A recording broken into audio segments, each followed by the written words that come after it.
Hello, IDVers.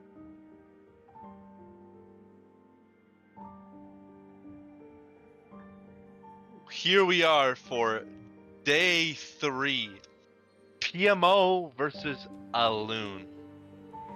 Yes. Finally, I'm just gonna put a quick disclaimer, guys. I am not only streaming this today, but I am also commentating at the same time. I got my hands a little bit full. So, Multi-word. unfortunately, fortunately, however you feel about Bortley, he will be doing the heavy lifting today. Yeah, like how I carry my randoms in rank. Unless, actually, you know what? On the topic of rank, um, I have to tell you guys a story, okay? So Bortley is my teammate, if you are unfamiliar. CS Play tomorrow. But I got him in rank the other day as a hunter, and you know, you would think a teammate would let you, at least tie or something. Bortley, would you like to tell the chat what you actually did? I won. By how much? How did you win? By a significant margin, because I mean, it's hospital. First of all, it's hospital. Second of all, I'm playing Percy. Third of all, I had only peepers, so I could not swap traits.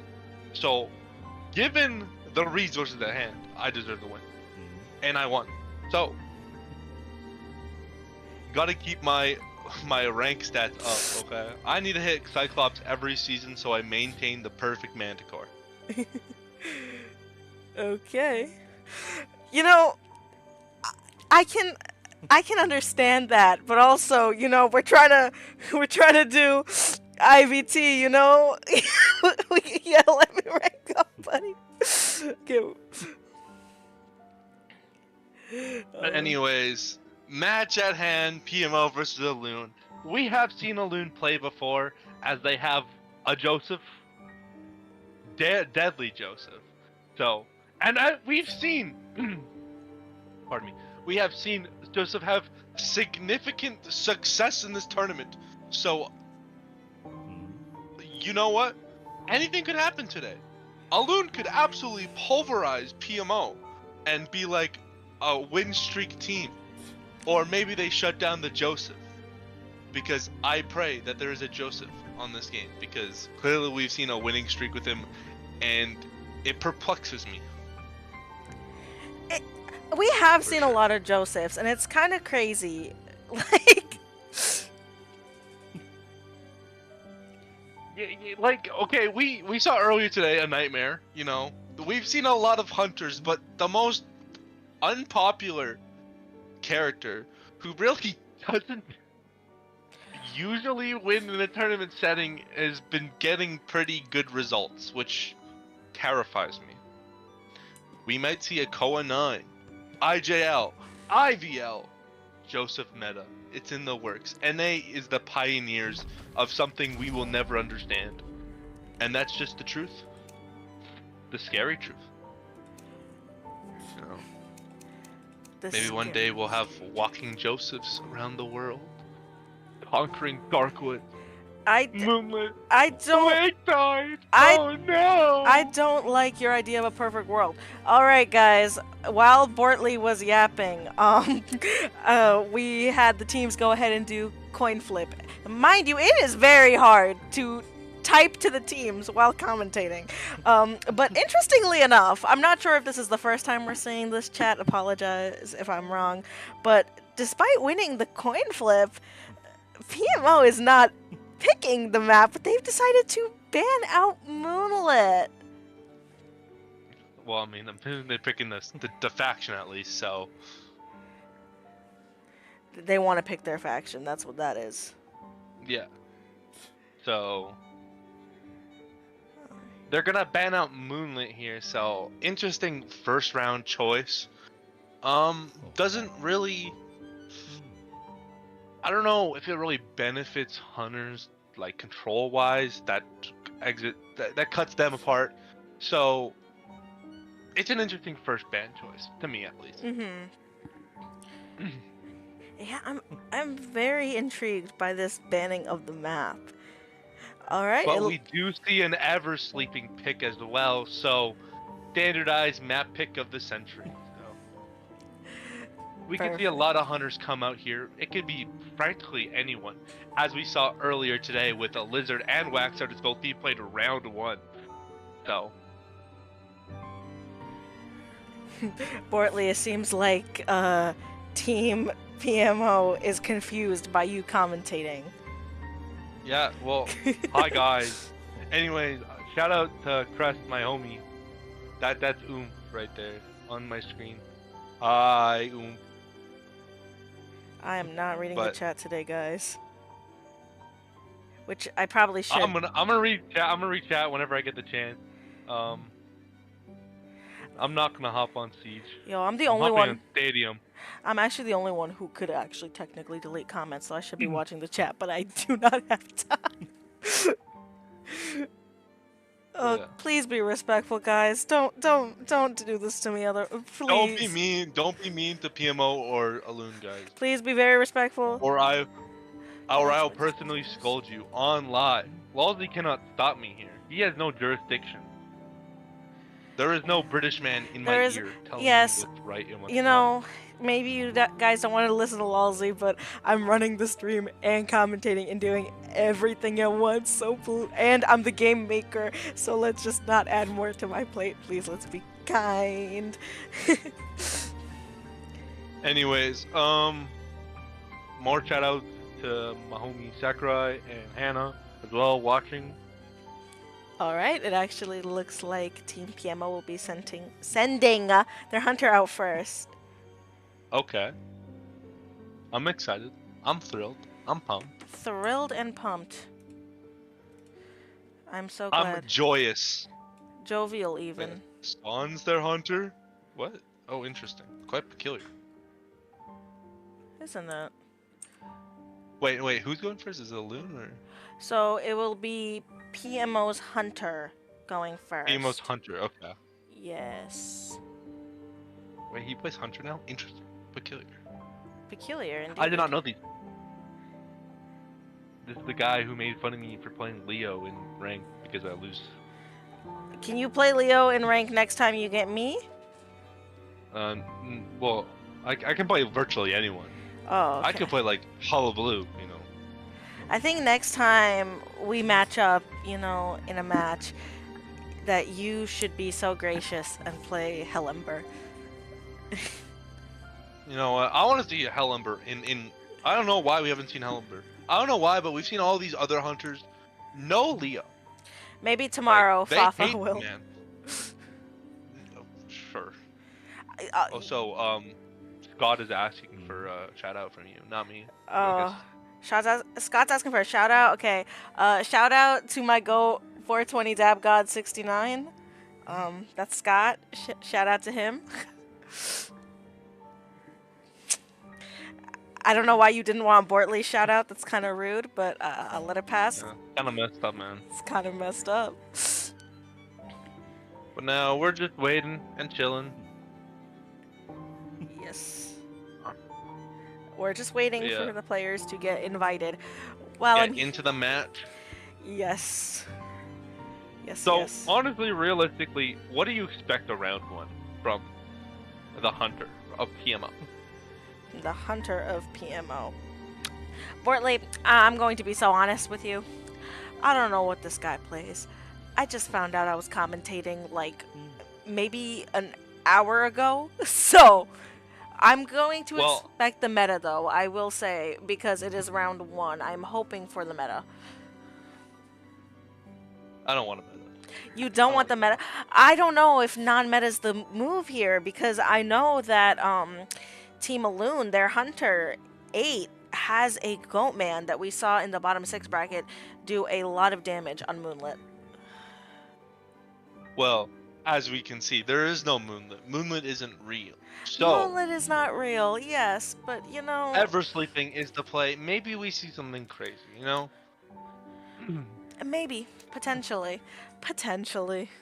That's what I want. Honestly, I just want crazy stuff. Like, you see, the meta is so constricting. It's so limiting on yourself. Y- Like, you could be your own person. You know what? Don't listen to what the meta You know what? says. Bortley's right. That's why tomorrow against chess player EE will be playing Lucky Guy, Doctor, Mind's Eye, and Thief round 1. Take notes, everyone. No. We're gonna go Thief because he has a global decoding buff. Explorer to benefit off of that global decoding buff. We have Lawyer so we can see the Hunter. Don't tell them our actual fucking comp. Telling them the Explorer. Shut up. We're not doing any of this. This is I'm a lie. I know this is information warfare, my friend. But like, we have a really good Thief main. We have an SS badge because they can. SS badge. Also, you know what? You know what? No. We have to go on a tangent here. Why are Thief players so bad? Like, there's no such thing as a good Thief player.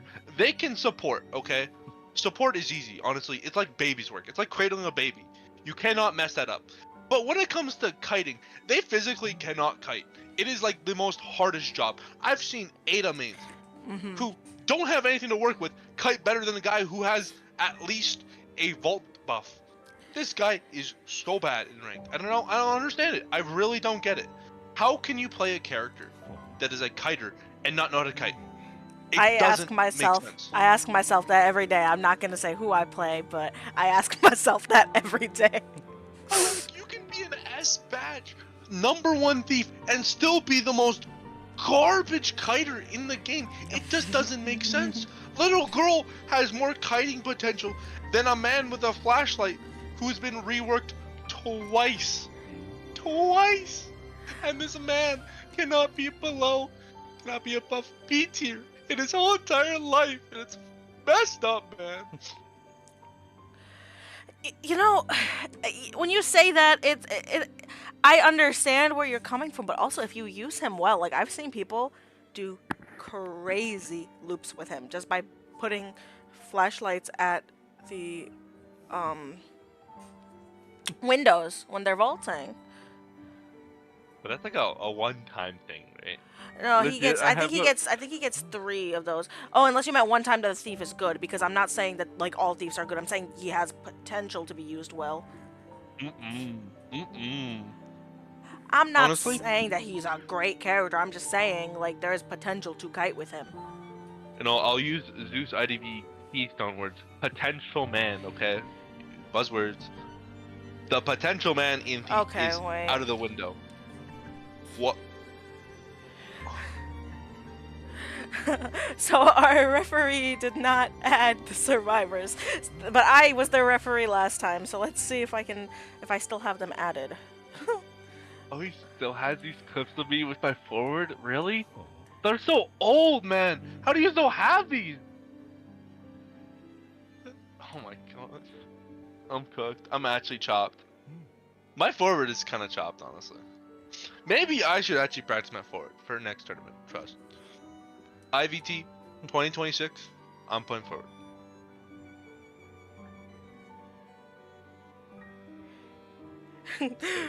This is the most chopped behavior I've ever been in my life. Okay, I got it sorted, guys. I'm adding them. Okay, we are getting the players in right Yes. now. Still technical difficulties, so we're just chilling right now. Hey chat, how are you? Tell me one thing about your day, chat. Just talk, you know? We need to have conversation here. What are you talking about? Thief mains are the scariest. Thief mains are not scary. It's like saying you're scared of Santa Claus because he enters your home. That's not scary. I'm gonna enter your home, Bortley. Tell me you're not gonna be scared then. That would be a little scary. But like, just because it's me, or? But no, because you're not Santa Claus. Santa Claus is the only man I allow in my house. What if no I one have else. presents? What if I have presents? I don't trust the presents. Santa Claus is Alright. a holly jolly, ho ho ho some person. It seems like everyone is ready. So we are gonna start, guys! Yeah! We can enter the pick ban phase now. And this is where I start panicking because I'm running the stream with one monitor. It's okay. Don't worry, you got this. You got this. Okay. We are gonna see bans eventually from a song. Eventually. Well, yeah, because we gotta wait. Okay, we get a mech seer band, typical bands here. Just kind of covering the bases for right now. Doesn't really determine who they're playing, just safe bands. So with that, we're gonna see a response from the survivors. Lawyer first? You know, you did say that we were gonna play lawyer tomorrow. I think you gave them ideas. Maybe I just exposed them. I leaked. No, they play Gravekeeper. Lawyer, Gravekeeper, pretty solid characters. Early information gets early rotates out, and then Gravekeeper's just consistent for round 1. Especially since you don't know who the hunter is, and Gravekeeper has a pretty good spread of matchups. Not perfect, but pretty good. We're gonna see a night ban as well. Just to make sure they don't have double rescuer going. But that also leaves the court open, which can be picked right here or maybe next, depending if the hunter does choose to ban them. We are gonna see a journalist pick instead. Interesting choice. Personally, I prefer court for the consistency, but journalist in a good person's hands can be the most obnoxious character to deal with, as frankly she can just enter in and she can get free saves and she can do a lot. We've seen the antiquarian get banned out. Yeah, antiquarian ban, another solid character to cover bases with. And then we're gonna see the final survivor pick coming up right now. I would love to give props to Lulzy for running this program every night, because my brain is breaking already from going back and forth. So, oh, it's that acrobat I see. Acrobat. Lucky guy. Lucky guy. Oh man, there's potential. Really good character, solid character. I did say lucky guy and you said lawyer. I think they're listening. Maybe they have a. You know what? It's the court at home, okay? You can't bring your court to work. You bring the court at home, even though court was available. But that that defeats the point, right? I gotta say, these names are hold on. Lucky guy was an accident, so it is up to now. But it's doable.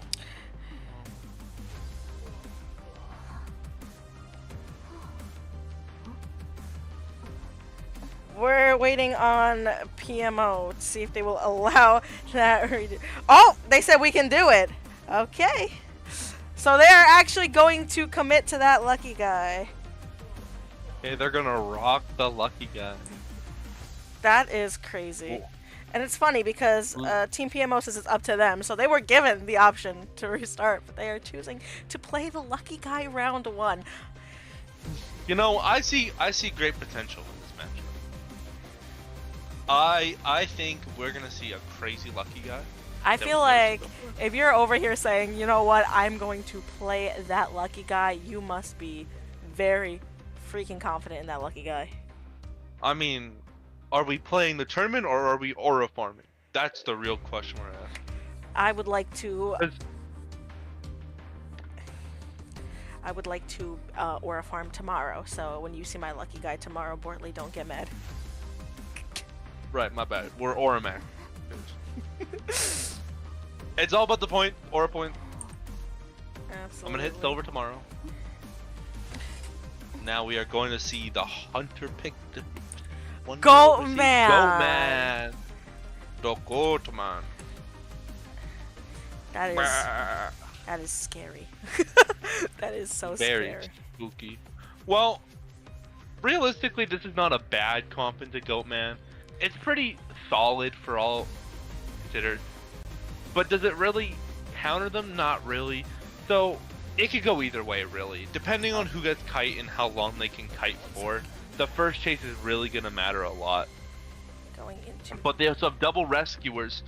But interesting enough, the journalist goes a more kiter heavy build rather than rescue build, which is something I wouldn't recommend, as journalist doesn't really have the consistency of knight for that reason. So they can pull it off, who knows? We will have to see in this matchup. Gonna see a lineup with rescuers on top and bottom, and then lawyer to the side of graveyard, and middle for lucky guy, and Goatman spotting bottom right corner. You know. We're go ahead. Sorry. No, you go ahead. Alright. So what I was going to say is that, interestingly enough, if my stream would like to cooperate, is that it seems like they only have one tide and that everyone is bringing borrowed time. Also, if you see that I have people on the wrong character on there, that's because I have one monitor, unlike Lulzy, and I was not quick enough this time. Next time I will be faster. My apologies. Alright. Switching to the gameplay screen now. Because we are now gonna have the gameplay. The gameplay. This will be round 1. PMO Hunter versus Alun Survivors. Yes. Alright. So Goman here is going to go first chase after the lawyer, who's going to rotate into graveyard immediately. Does gonna eat that see early hit. such an early hit here, which isn't really good for the lawyer. We are going to see a Peepers build with a trump card detention, with having 2 points into Berserk, and we're gonna have also Exhibitionist as well with it. What I find interesting about this comp is that every single person seems to have brought borrowed time. Narrowly avoiding that tram, by the way. But the thing is, round 1, we don't tend to see a lot of people bringing that borrowed time because they really just want to push for one person out. We're seeing Goman get onto the tram with the lawyer. Yeah, we are gonna see just kind of building inevitability here, because realistically this is not a really great place to kite, especially with lawyer having no flywheel. So we're gonna see it down here pretty much immediately. Though, is he gonna willing to wait out the tram here? Yes, he is. So buying a little more time than normal, but we are gonna see the Gravekeeper coming in immediately and also being on his cipher. If he had abnormal here, this would be a heavy punish, but also gets wanted order on him, so realistically here, the Gravekeeper is always going to be caught out no matter what he does. Rescuing against that Goatman when you're not already in a good position to do so is so difficult. All he has to do is cage. Oh, but he makes it. Messes up the cage though, buying a little more extra time and also making sure that Gravekeeper gets away scot-free, as he wouldn't have before if the cage didn't kind of mess up there. But we are probably going to see a lawyer down here real quick. Maybe potentially, no, there's no way getting to that pallet, so we're just going to see a lawyer get down here immediately. And maybe Gravekeeper goes back to the double rescue. No, we are going to see, yeah, we are going to see Gravekeeper come back for the rescue here. So. Cypher's looking pretty decent so far. The only problem is that this one is stuck at 83, but we are going to see the other 2 Cyphers being worked on, so not a bad spot for a Loon right now. So we kind of have to see Goatman here get a really significant down on the Gravekeeper, but given the distance, he's probably just going to feed Tinnitus here, which can work to his favor for sure. Goatman is going to leave knowing the fact that Gravekeeper can't rescue here. We're seeing those ciphers moving, but we're gonna see him actually opt to chase the lucky guy, it seems. No, probably just patrolling the ciphers generators. Not bad. Yeah. Locking on to journalist. realistically here, there's probably going to be hit. Messes up the Orpheus. So now we're kind of just... Gets another cage up right here. Misses the cage though, so that's going to buy a little more time. As frankly, Gilman has to be set back right into neutral, which isn't a great spot for him. But we are going to see the tram pull up. But you can take people off the tram, so I'm not too sure that Gilman knows this. But I think earlier it was just that he didn't have enough resentment, but I think this time it would have been. oh, you can make that? I didn't even know you could make that. I thought that would be considered a normal hit. Interesting. Seems like they are working on their final cipher, which is now at 62%.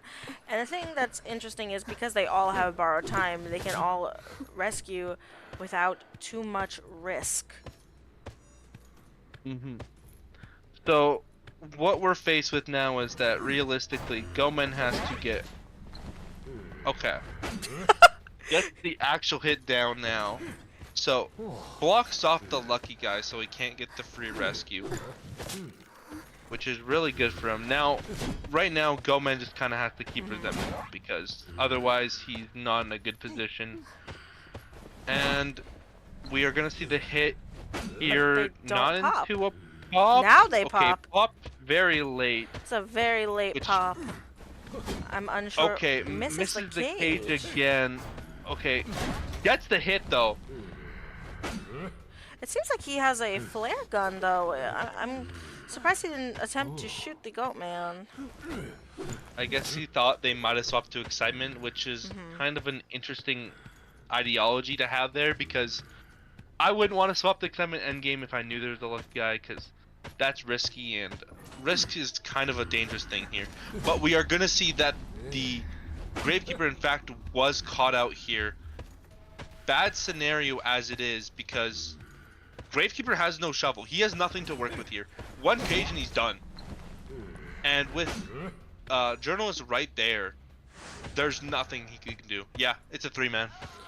You know what though? Getting one person out is typically the goal that we have when we are playing round 1.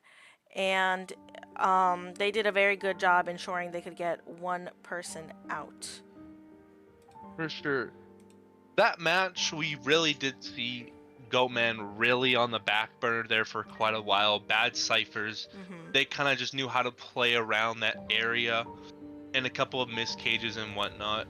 But at the end, he did manage to pull himself together because of a really questionable move by Alun by keeping the Gravekeeper by dungeon. Now, in that scenario, it was a little bit too close to Goatman and the chair, and it's not a really good workable area he was in. So he needed to kind of see a commitment from the Goatman. Either he teleports or he cages far away.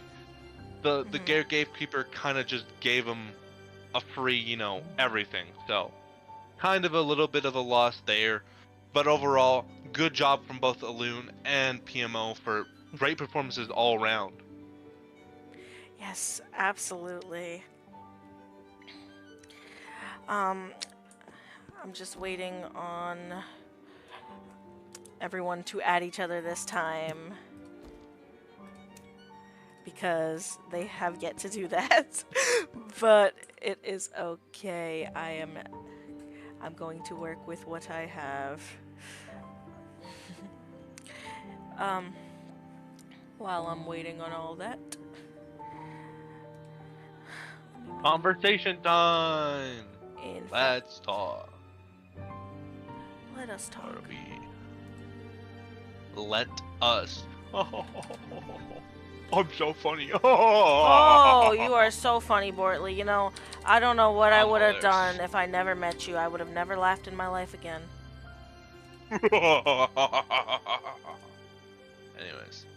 Anyways. We are now waiting for PMO survivors to face the deadly Alun. Who is probably going to go Goatman from my previous interactions with this hunter. or Joseph. I'm not expecting a Joseph round 1. I mean, I know. Listen, he is like borderline SSS tier in pro play, high tier, ranked. Therefore, he is scary. True. I mean, we will see. We will see. I am still expecting that goat man, though. In fact, Bortley, I mean, Lulzy doesn't need to know. Let's put money on it. No, I mean, Oh! I think it's a go man. Uh, If you have a go man, you play your go man. Go man is still probably the best character in the game right now.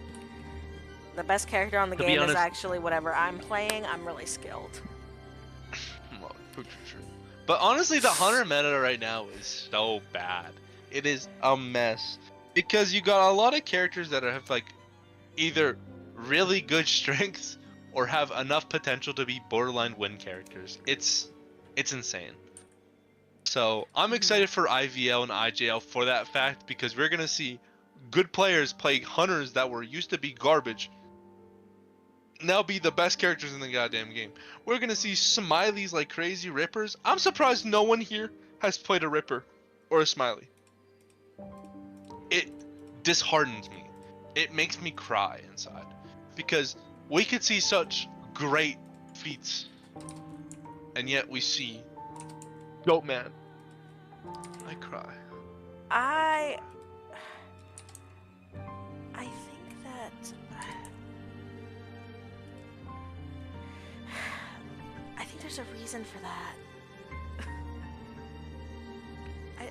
What is the reason? Because Goatman is gonna obliterate everything. Why would I play something else? Because it's fun. Because it's You fun. gotta realize the best part about IDV is fun. If you don't have fun, then why play IDV? To win. This is true. To win. This is true I- and real. I play to win. Well, I play to win too. I know because that But I still 4K, play for fun. that Percy 4K, I literally, chat, when that happened, the person I was ranking with goes, "Oh my god, it's Bortley." And I said, "What?" And I look and I see Bortley B on my screen, and I've never felt more betrayed in my life.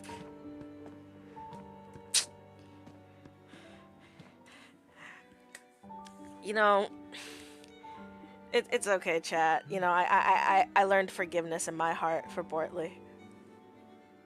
You're on Skibbity for real. I'm on Skippity. And now we are still waiting for the teams to, you know, I'm start struggling up. to get the referee into the into the game, guys. I have invited them quite a few times, but we will eventually get them.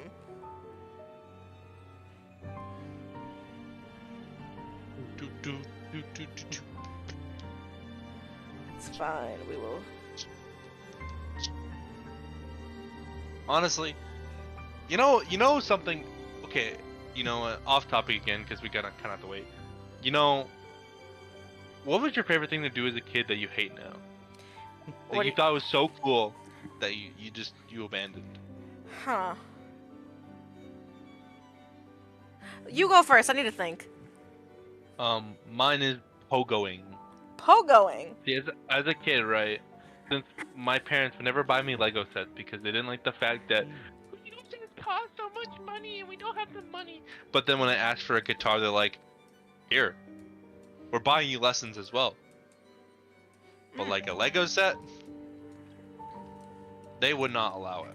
It's kind of messed up. So I asked for a Pogo one year because I realized that if I asked for anything but Lego, they would happily buy it for me no matter the price. So I had a Pogo. I never used it. Like I thought it would be so cool to have a Pogo, and it's just pointless. It is so stupid. Like I had a school sign for high school that said no pogoing around the school area. Like, no one does this. I've never seen anyone in my life use a pogo besides me and one of my dad's ex children, okay? Like, that's insane. You know, like, that doesn't make any sense. Like, what's the point of a pogo? You jump up and down, but you can't go lateral with it. You have to go forward. You can't go up. Dumb as hell. Anyways, that's my rant. That was something. If I had to say something I love doing as a kid, but I don't do it now, I'm probably drawing, which is probably something normal to say, not pogoing. But Well, you know, drawing is cool and all, but like anyone can do that, right? anyone can do that. I can't say that I ever know people that go around pogoing though. So you know, I think you've proven your point. I don't think you'll see anyone past the age of 50 pogoing. Actually, I don't think you'll see anyone of any age. I'm pretty sure infants don't even pogo. I don't think infants can pogo. You know what? I think pogos are just stupid. Like there's no such thing as an e-pogo. There's e-scooters, everything else, but there's no e-pogo. You can't automatically just jump. I've actually met people that don't know how to jump, so. Well, you know what? I've had this question. I've pondered this for years. You know, do old people jump? Huh. I've never thought about that. You may be the first person to ever think that. I don't think I've ever in my life seen an old person jump. I have not either. So I don't think old people. I think you lose jumping when you get older. Like you just can't jump anymore, and that scares me. Like, you're telling me like NBA stars could like get old and they can't jump anymore? That's messed up. I think we are starting to see the survivors and hunters coming I can invite the hunter. Alrighty, we're gonna start soon, guys. Y'all gonna see round 1, part 2. Gonna see. Gonna let everyone ready up. Beat PMO survivor, or other ways around. Who knows which way it can go? Up or down, left or right? We'll never know until we see it inside.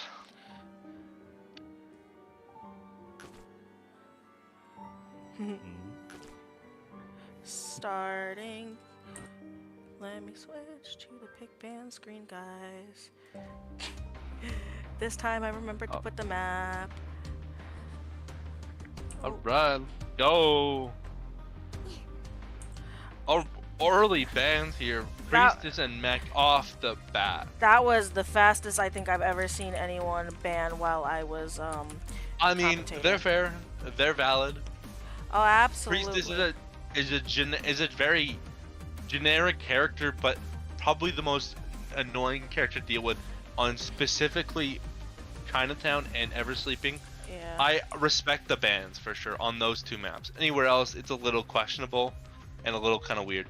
But we are going to see a Seer pick here, which is a overall solid survivor to have no matter what, and a batter.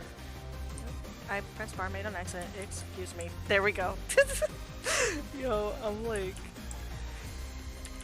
Wellesley's never gonna let me stream again. We're thriving. We're vibing. The British man cannot touch us. Oi! What are you doing there on the stream, mate? Why'd you ban the wrong character in it? Oi, so now we see a psychologist ban yet? And now we're gonna see survivors pick another character, yeah? I think that's British. I think that's like close enough. Close enough, innit? We're gonna see PMO pick a interesting, peculiar survivor. That sounded a little Australian at the end. Oh, we're gonna see the great, vast survivor pool PMO has today. We're gonna say a lucky guy. Oh my they didn't do it in time again. Hold on. This is the second lucky guy I'm pausing with the duck shit. Oh my god, bro. Oh my god, guys.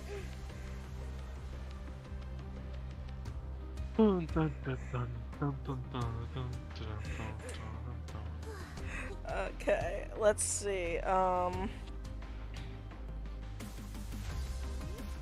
Let's see.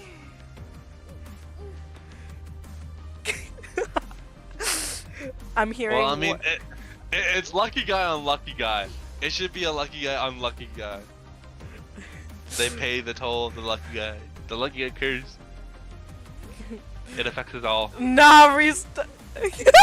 Nah, you got it. Okay. You know what? Let's go. Let's go. That's a power move right there. But Power move from a loon. enough, that actually puts Lucky Guy on global ban. I mean, he's a menace, honestly. He is terrorizing games without you even knowing. We are gonna see a Gravekeeper ban, so they need to get an actual traditional rescuer here.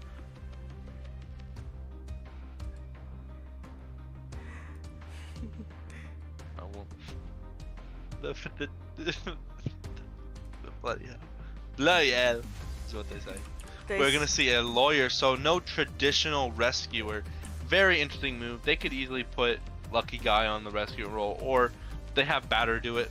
Either or works, depending on how they really want to run their game. Whoa. Who knows what they're gonna do until it happens. Chat, the two teams are saying, oh snap, to each other. That's how you know it's getting intense. It's going on. This is gonna be the battle of the century, you know? We don't need to know who wins finals. We need to know who wins TMO versus the Loon. This is a heated matchup. There has been blood spilt over this rivalry. I want to see till the end what happens. You know? Let's see who truly is the lucky guy in this competition. That was so corny. Truly, so true. I would like to say thank you, Bortley, for carrying me through this, because I am like so lost trying to do everything at once. Na na na na. See, we got this, right? We got That's this. the power of teamwork. You And see? this is us working on synergy for tomorrow. That's what this is. Let's go. Exactly. Wait, we're. Oh yeah, right. Yeah. Let me see the goat man. I keep forgetting we're playing tomorrow. You But we better are gonna not forget. see the evil Goatman. Can I Evil. freaking put goat man? There we go. Yes, I can, guys. Yes, I can. I know what I'm doing.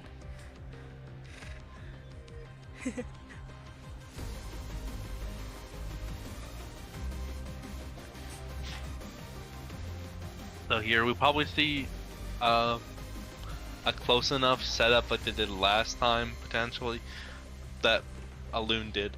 But it might be something different. We'll have to see when the game starts here. But Are you guys gonna get mad at me if I don't adjust the who's playing who correctly again? Because I think you'll be fine. I don't. You're gonna see very interesting builds here as well. But we're gonna see the map picks first. Yes. Or no, the map placement, spawn selection. We're gonna see a lawyer up top with Lucky Guy here for middle, Lucky Guy on the side, and Watch up on the bottom.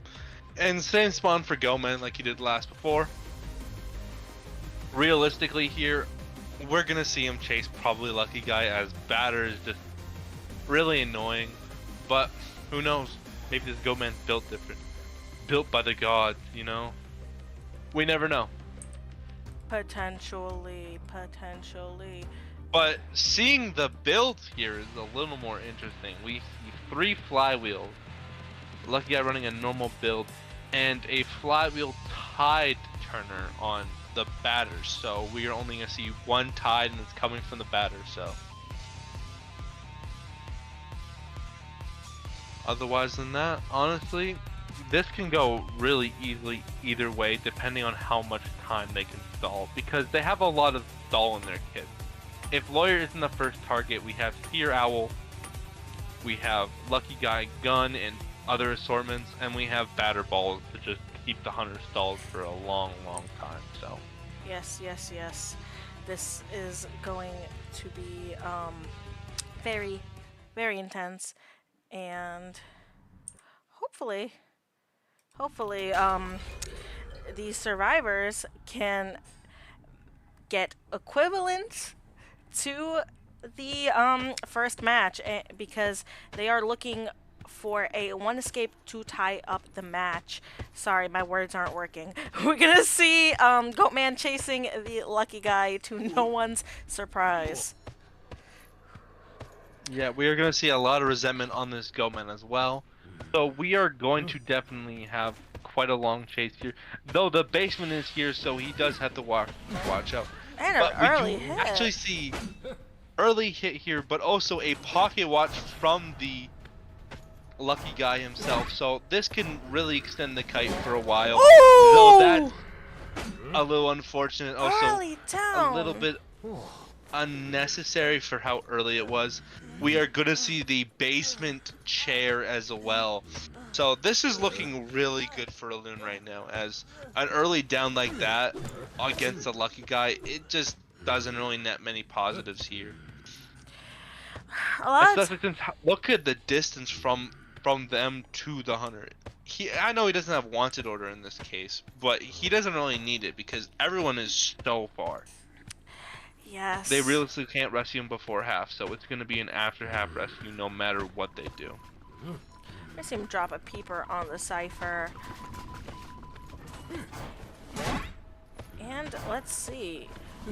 He does still have his owl to work with. Let's see if he's able to prolong this kite, potentially allowing a backdoor on the lucky guy.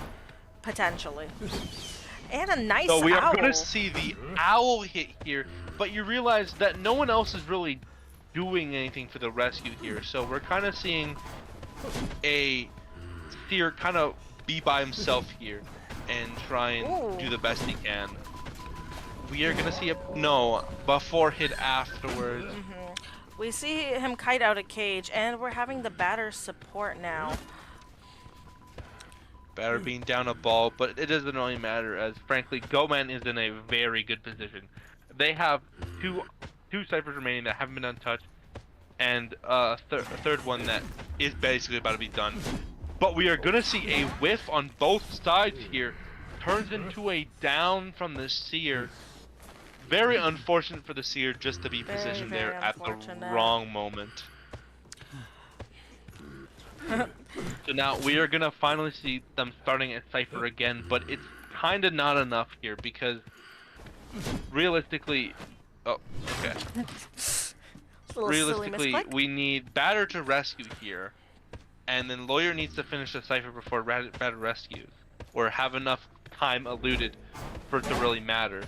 We see him find that Batter, but get pallets done and taken through the cage. Yeah.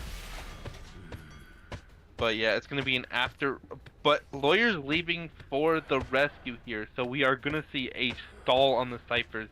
And really, not a good position for survivors, as they really don't really have many options left. Especially when he hits here, and Seer doesn't really have much to work with here. And he's dead on chair now. This is... Yeah, we are going to see Rage half accumulated on the survivors, so... If he can get that rage in time, this can do a lot of damage, for sure. Especially since the cage is down. But we're going to also see a down in general, leaving only 2 survivors left alive. This can be potentially a 4-man here. They do not have anything to really work with here. No ciphers, no nothing. We're seeing Seer get sent back to the manor, and a Lawyer at half health. I don't think they have the ciphers to be able to pull this off. No, that's for sure. We are going to see Lawyer attempt to rotate out, but clearly he did not see him, so he's going to get a free rotate out. Doesn't try to chase him, goes after the Batter instead. Potentially a hit here, not from a flywheel or anything. Batter has some resources that he can work with to really make it work anyways, especially with how big the cage is. Yes. We are going to see him double back. He will have cage up real quick again.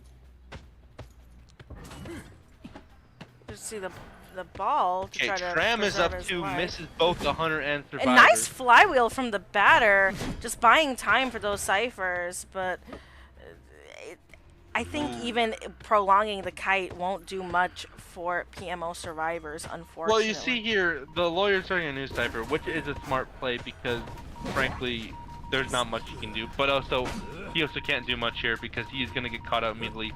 We're seeing the Not Peeper. Peeper down just to delay the Batter get up, as he does have max things here. See the Does Lawyer he pull off? Tram.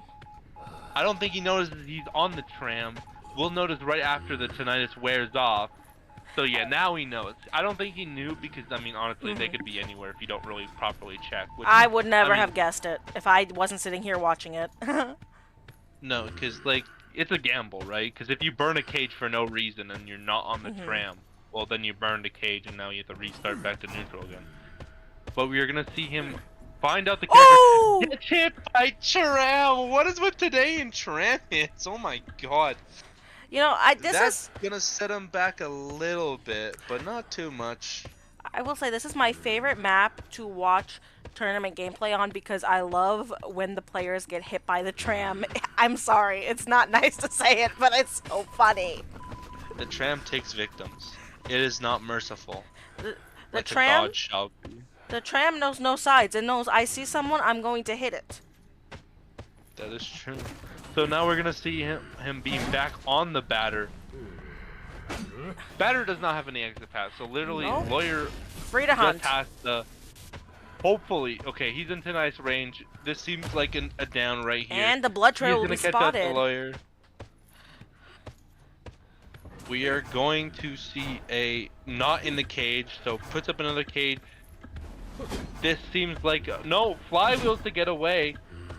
Gets sent everywhere, and sometimes I get caught up on where he's going, whatnot. But we are gonna see Lawyer be in this area here. Blocks off that area, but Lawyer can sneak by really close here. We're gonna see the down, and that is gonna be a 4K4 Loon Hunter. Meaning that actually, Loon, which is the bottom bracket team, takes round 1. See, Loon is crazy, going insanely crazy. We're seeing We're seeing him try to crawl. Pick up. This is futile. Yeah, there's not really much that they can do here. So we're gonna see the pickup and then into that.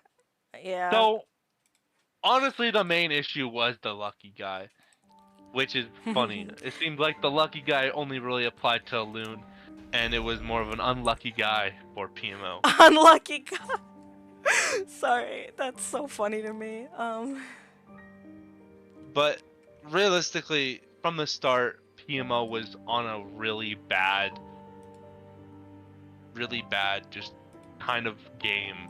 They couldn't really work with much. They couldn't really rescue early, especially with the positioning of their ciphers to the Goatman.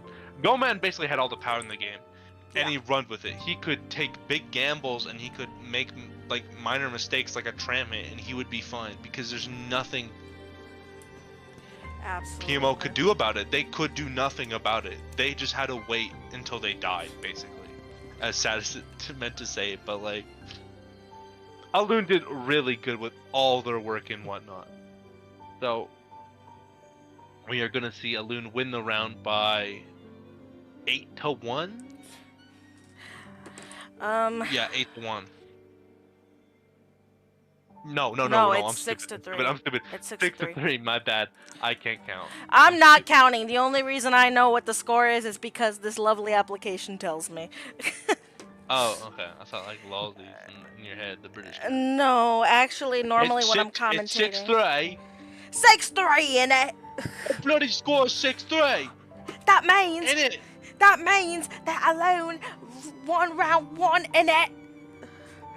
Oh, go on, survivors, yeah! Yes! Alright. I just need to remember what happened last time. My bad. It's not 8-1. It's 6-3. It's 6-3. Don't listen to Bortley. It's late. And he has been out and about all day, so. Last time it was PMO who banned the map, therefore this time Loon's banning the map, yes. Yes.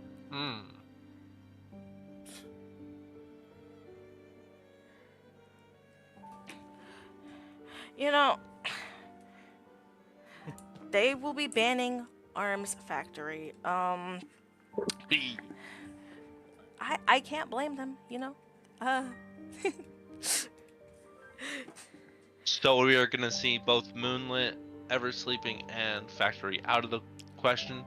So we might see a interesting round 2 match. Map. Yo, I'm scared that Maybe a Dark Woods. Maybe. I'm scared that at any moment we're gonna have Lulzy pop into call and be like, "What are you doing in it? This is not how you do this in it." Okay, so we are gonna see a round 2 Chinatown pick from PMO. So that means the Loon gets to pick factions as well. So we'll see what they choose in a little bit. Yes. I'm in the thick of it. Everybody knows. Thank you. That was a really beautiful cover. It just brought me to tears. Like, guys, please, everyone say that you like this beautiful singing in the chat, please, because that was so beautiful that I'm in tears of joy. Obviously. Thank you. We need karaoke night for IDV Premier Tournament. Wrap up party, guys. Trust me, Lulzy has verified this. He will be doing a karaoke hosted for the winners. This is true, and this is totally not Yes. made up. Lulzy told us not to tell you guys because he's British and British people keep secrets, as you know. But he will do karaoke and give the winning people $20 million. Yes. Also allegedly an air fryer. Yes, and an air fryer. All right, we're gonna be seeing Alune Survivors, guys. Now, Alune Survivors first. I don't want Lulzy to sue us. For defamation. We're gonna get hit with the craziest defamations known to man. Yo, we're getting hit with something. We're getting kicked off the team, man. We are. Let me take a moment to ban out the survivors that are global banned, which for Alune would be the lawyer, the gravekeeper. Frick is gravekeeper. Guys, can you tell how unprepared I am? I'm sorry. Fine, we're making it work. We're doing the best we can. We're doing it for Lulzy. You know, it's so funny because Lulzy could have been able to do this, but well, the British man needs his cup of tea. It's not even the cup of tea. You know what he said to me? He said, I want you to get experience. Yeah. The experience. Maybe one day you'll run the Schmitty tournament. The Schmitty tournament? Only Schmitty's allowed. It's like a 64 player team, all Schmitties. I'm gonna message him about this. You know, Chad, if you're unaware, he is my coach, so. I gotta ask a question. Do you think Schmitty would consent to blood rituals for a better win rate? What? I don't know. I've never asked him that. Well, I just gotta ask the question because I was thinking about it like a few years ago. Would he allow that? I could ask him, but I don't think he'd like that question. I mean, it's a question, you know. It's like the intrusive thoughts. Well, are we talking about rank win rate or tournament win rate? Well, you can't really determine rank win rate. My win rate. Well, I don't think so because he's told me before when I'm stressing about my win rate that it's just rank. So, but I can ask. He'll probably be like, never talk to me again. But I can ask. You know, there's always the question, right? You gotta know. You gotta be in the know, right? I am in the know. Winners never lose. Is what they say. They say a lot of things.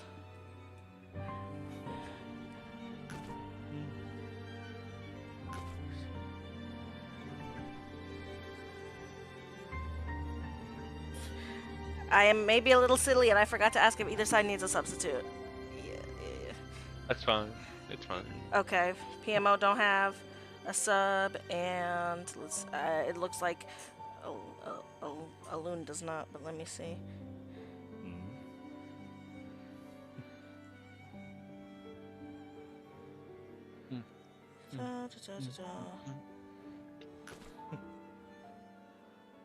Okay. Hill PMO is an insane line.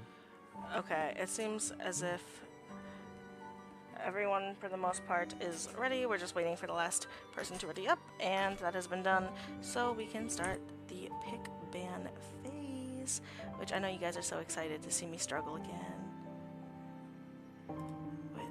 Alright, Oh. alright. Wait, I need to clear this. Hold on. Guys, I'm struggling. I'm so sorry. Okay. Hey, we are gonna see, first off, the Priestess Officer ban. As I said before, Priestess, very common bans for specifically these two maps. We're gonna see a Hullabaloo ban as well. First Officer is a little bit of a generic ban as well, because it's either you ban First Officer, Merc, two strong hunters, rescuers. I have to undo my bans, guys. I'm sorry. I messed up.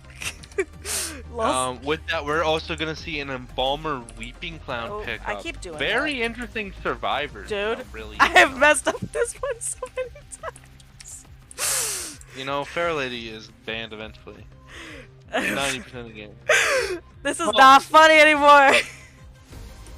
Without the visuals, I can visualize it for you guys with my. I'm getting there. So we are gonna see the Embalmer Weeping pick. Very interesting choices. Really trying to home in on a tie with harassment and rescuing alike. Guys, pretty good characters all around. Guys, I fixed it. No ban on the hunter. Really? Because I typed it in. Hold on. We might have to reset here because he didn't get his ban. I don't know. Oh. Wait. Oh, he didn't ban. I thought you meant I didn't press the. Okay. As long as I'm not the one messing. No, he messed up a ban. Alright, let's see. But considering what happened last time.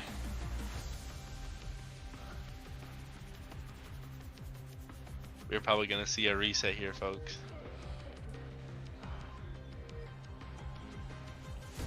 No. Don't be pussy. Yo! We are really seeing a bunch of.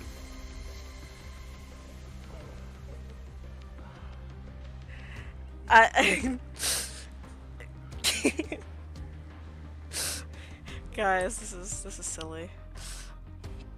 We are playing silly games. We are playing silly Squid games. Game. You know. Uncle Ben, what happened?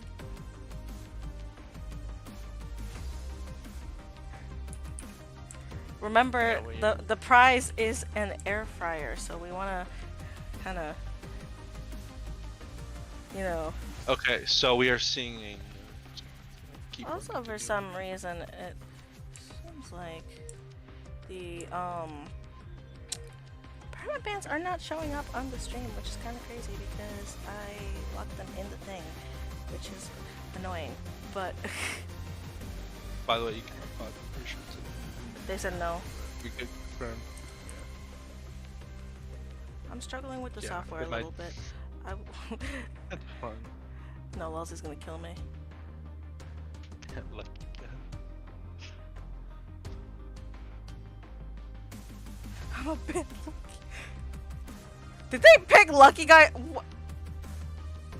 You maybe it's the meta. It's the chat. Hold on. Oh, I accidentally restarted it. Wait. Okay.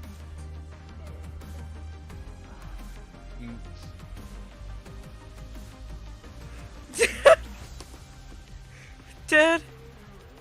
No, we gotta lock this in at this point. This is like too much shenanigans. Too much shenanigans, bro. What the frick is going on, guys? This is... I feel like I'm turning into Scott because I just said frick. If Scott's still watching, Scott, you did this to me. Okay. PM... Oh, are we restarting? Let's see.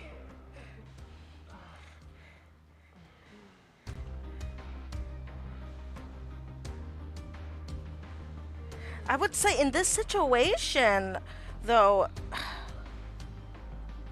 It could benefit the survivors.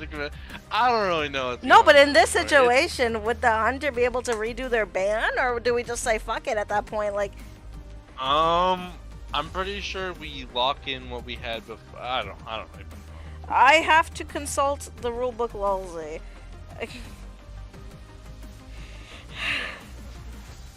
Oh, Lozy! Lozy!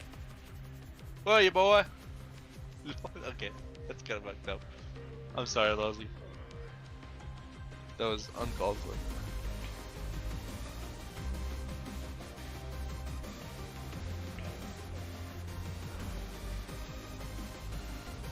I am asking our rule book. Guys, this is such a mess. I am sorry. I am running this like I don't even know what. It's okay. It's okay. Well, you know what? We're making it work. We For are everyone in making the it audience, work. we are making this work.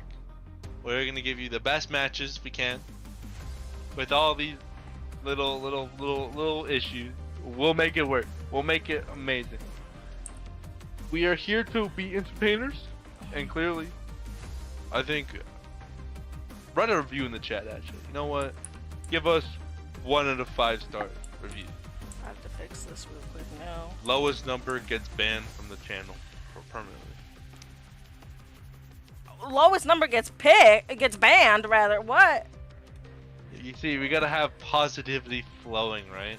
That's what you said earlier. Positivity. So negativity should be shunned. True. I don't think that we should be banning people but you know what? It's my channel, even though it's Lulzy's tournament, and you know what? I agree. Let's just ban out people. I agree, actually. Yeah. Whoever rates us, I changed my mind. You know what? Borley's onto something. Yeah. Whoever gives us a bad rating is getting banned. Okay. Let's check up on our teams and see how they're doing. Okay, so Lulzy said, "What do I mean?" Well,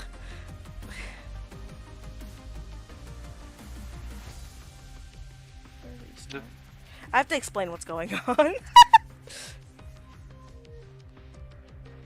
Anyways, guys, how are we doing here? No, I'm gonna take over for a little bit.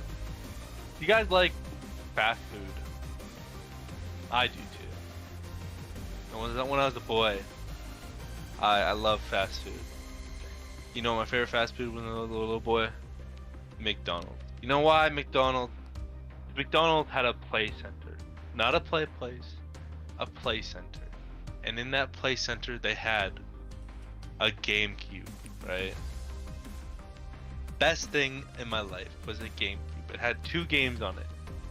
Luigi's Mansion and Mario Tennis. Ooh. Now, for some reason, it didn't have Double Dash, which was kind of stupid. But it had Mario Kart Tennis. Beautiful game. New update, potentially. Anyways, the story was leading nowhere anyways. It was basically just a waste time. I hope you guys liked my my GameCube story. Where I went to McDonald's just to play my GameCube and eat pancakes, because my father would take me and he'd be like, I'll get you some pancakes, son. He's not Irish, but that's my best impression of my father. All right, so that was a great impression. I'm just waiting for the teams to get back to me, because we are restarting, folks. In this case, do I just let it play out and then have them surrender? No, yeah, they just surrendered. Just surrendered. Okay.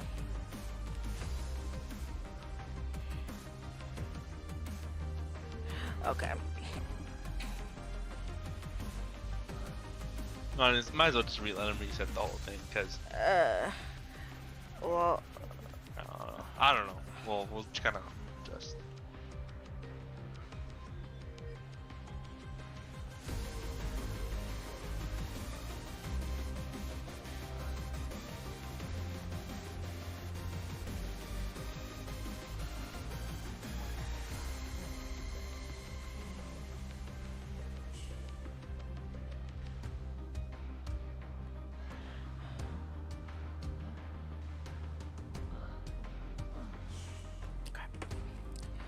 we're gonna just wait on that restart. Sorry for that silence and dead air. I just needed to sort out the rules with the team.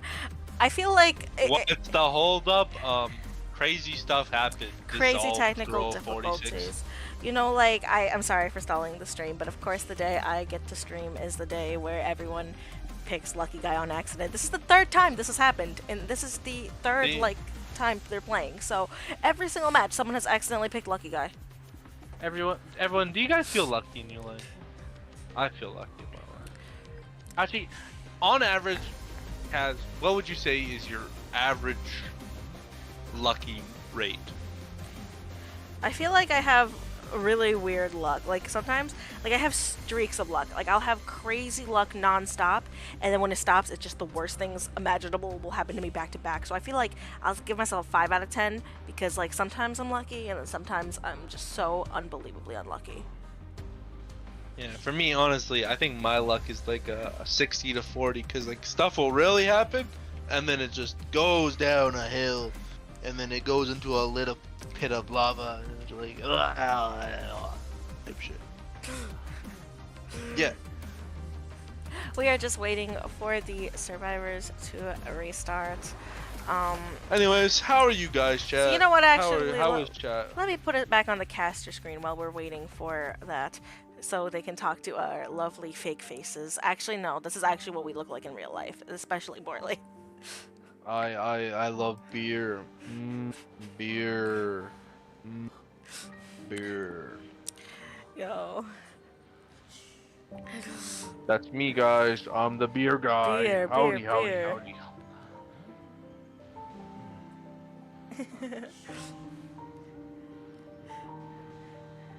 Dun, dun, dun.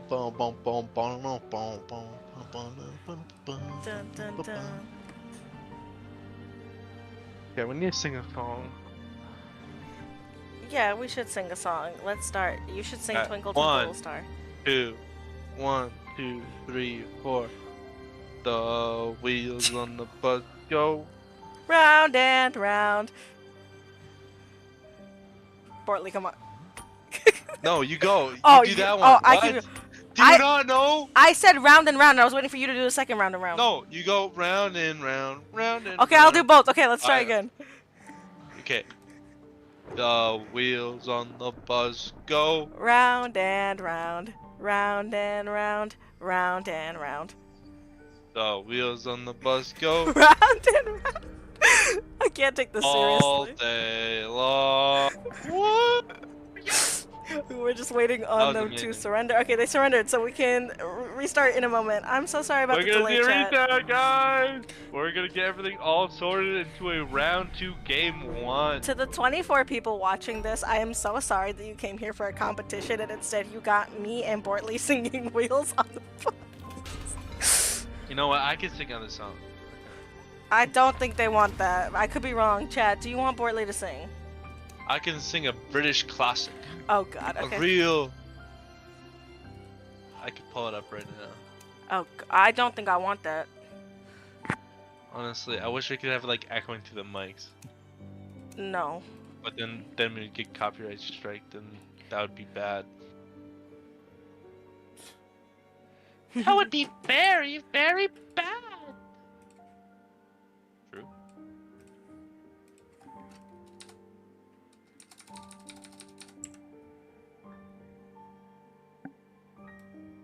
Okay, it's all through the town. It doesn't really matter, okay? It's wheels on the bus. They go round and round. What? Don't argue with the chat about freaking Wheels on the Bus, Bortley.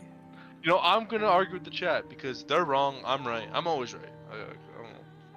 The wheels on the bus go round and round, round and round, round and round. The wheels on the bus go round and round, all through the.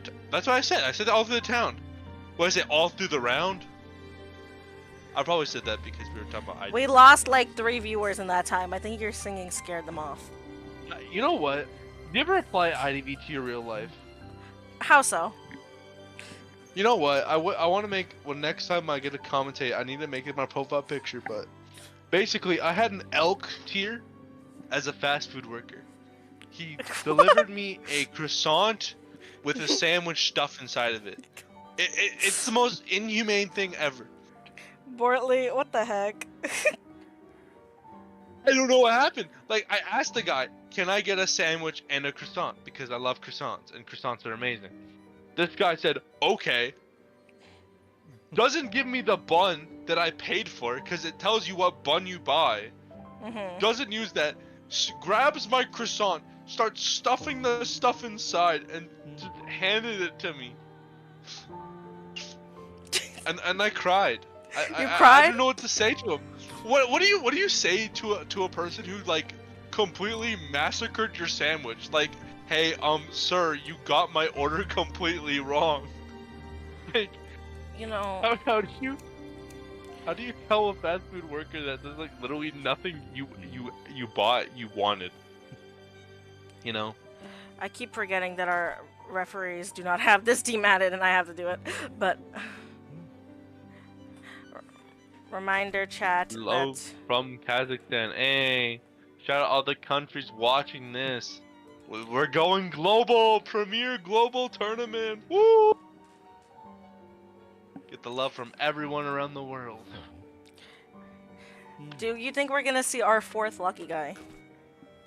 I hope not, because I'm really tired and Oh, I get you. Oh. I am so tired too.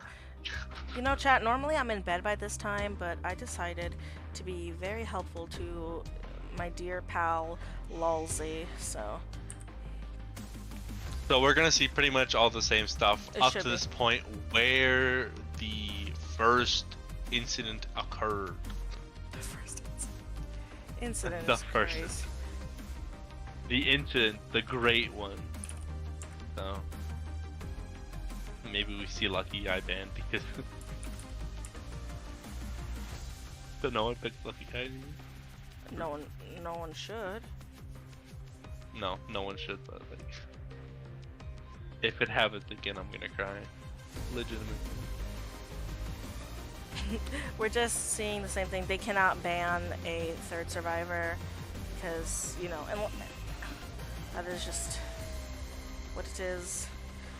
Unfortunate. I think this is probably the stream with the most technical difficulties, both from the streamers and That's the okay. players. That's okay. That's the beauty, right?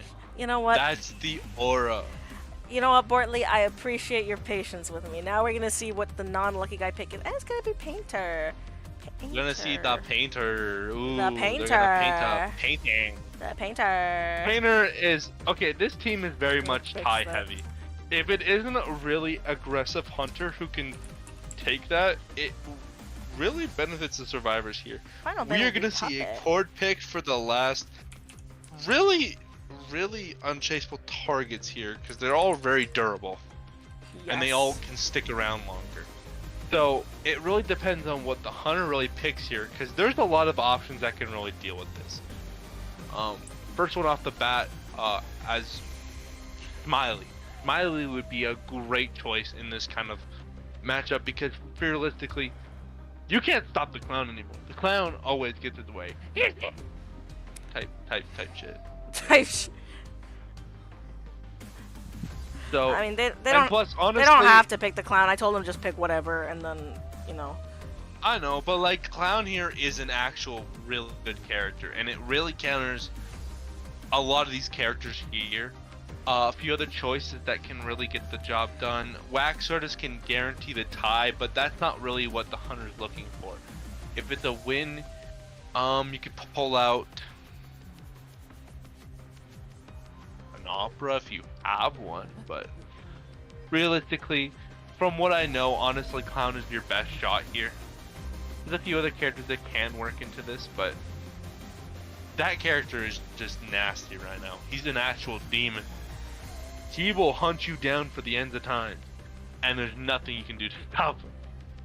Which is frankly the worst part. There's literally nothing you can do. Oh, Nothing. I don't know if you just whispered nothing or lulzy, and I don't know which one's scarier. Here, loathing. Loathing. Wax Artist. Now, We are gonna see a Wax Artist, so they're trying to really contain this high into a win potentially. This is a very neutral comp here because frankly, Wax Artist can get an advantage here, especially if he gets really good downs against Painter and Cord, but yes. we'll have to see how the game goes to really secure this. Are they gonna... Okay, they're not gonna ban the middle. they did, that would be a really bad choice for them. But we're gonna see Wait, coordinator on the oh my gosh. bottom, I actually messed up. painter There we go. on Now it's accurate. the top, weeping in the middle, and embalmer in top corner. Okay. I don't like keep moving around. We're like worms. Okay, we are gonna see middle right is where the hunter spawns. This is gonna be round 2, game 1 of PMO versus Alun. I know what the screen said a second ago. It's because I forgot to swap it. Sorry, it's the Alun survivors. And yeah, just head on over to that. The image. match, you're gonna see the wax artist, scary guy. I do not want to see him. He is so ugly. Sorry, that's not nice, guys. It's. I need a nice skin. I mean, I want the S tier, but like I'm not gonna pay money for a wax artist skin. I don't play him enough. Builds wise, actually, let's talk about builds real quick. We're gonna see Sui on both the embalmer and painter, and a flywheel, borrowed time coordinator, and a tide turner weeping club. Very standard stuff. Really trying to hold out the kite time. Really, it's to make sure that waxers can't kill you really early. Which is something that Alun really needs to get here. Because if Alun can go hard on a tie, that gets them really far in this tournament. It does. We really. Because right now Alun has the advantage. If they can win this out without having to take it to a round 3, that would be very ideal for them. Just with the way they're playing, but we are gonna see the wax artist going directly onto the painter here. Yes. Really slow start here for survivors. They're all gonna get rotated in and whatnot. And this is. Certain, but there is no wax on the painter right now. Started to get some initial wax. This is a very good map for wax artist, and the thing about taking a hit without forcing that 100 wax, that puts that painter in a very bad situation, being able to be stunned out very easily. And we see him working on a painting. However, a painting would only accumulate more wax. We're gonna see him go down. This is a pretty early down. We're seeing that they've only started working on 2 ciphers, and they're only now starting their 3rd cipher while painter is getting chaired. Now we are going to see a block off in the middle here. This is not necessarily a bad position for survivors, for all it's really worth here. Weeping Clown is in middle, so there can be a way to rescue, and they're going to stop that cipher lock on the bottom. So really here, this is not a bad position for the wax artist, but it's not a bad position for Alun survivors here. It really depends on how the Weeping plays this. He is going to back up into where the other survivors are. I don't really understand that play. Weeping could have easily pushed it as much as any other character, as Weeping isn't a character that really gets hurt by waxers, unlike other matchups that he does have. These ciphers are We're very gonna see- slow. We're gonna see coordinator coming for the rescue. No, kind of a bad call here. At least might come in later with a flywheel rescue, but is gonna swap directly to the Weeping Clown. Uses Rocky here. Are we gonna see the rescue? No, we are not. So, kind of a bad position for survivors, because they could have easily gotten the rescue, and Painter had items to work with. Painter is not a bad character into a wax artist because he has a lot of stall, and given that his build is peepers, wax artist doesn't really have the most to really be aggressive here. It's very neutral. We're also seeing these ciphers having their progress spread all around.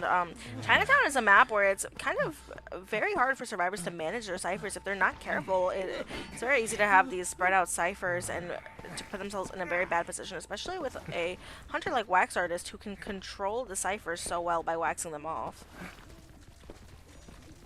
The real problem here now is that they have good cipher progress, they just don't have the people for it.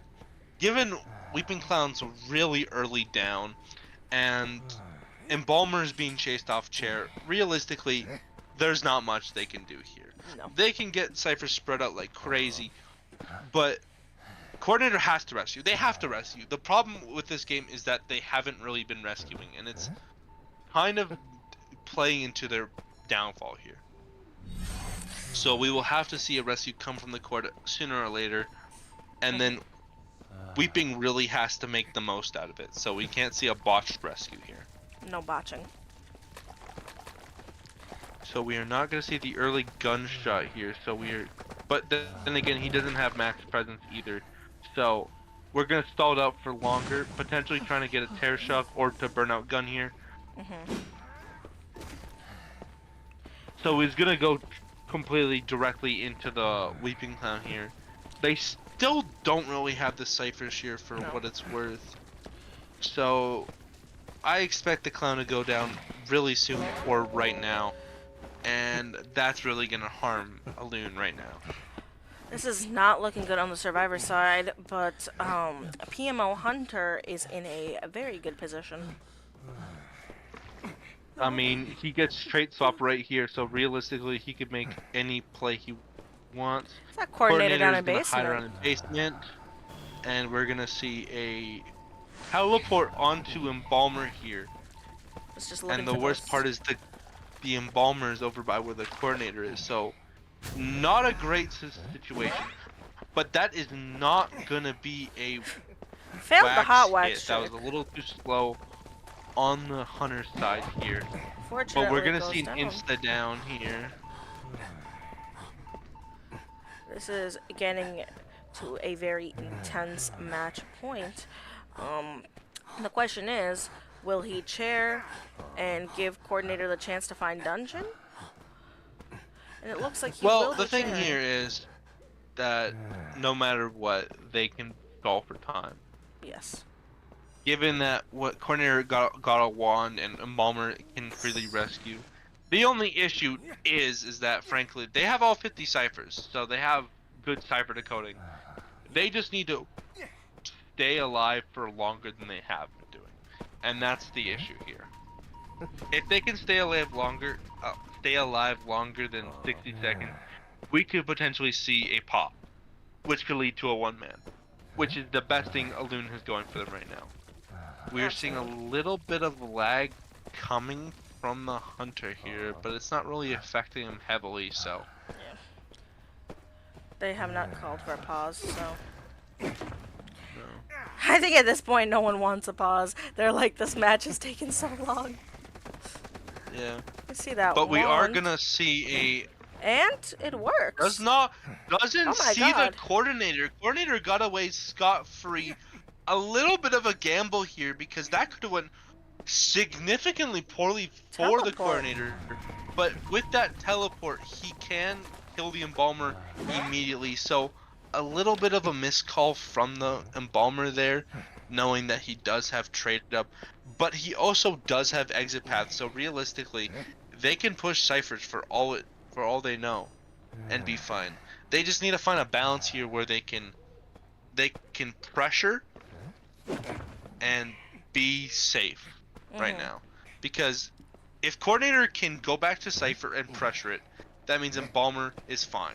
Embalmer is 99 right now on it. So decode the cipher, and there's not much really the wax artist can do.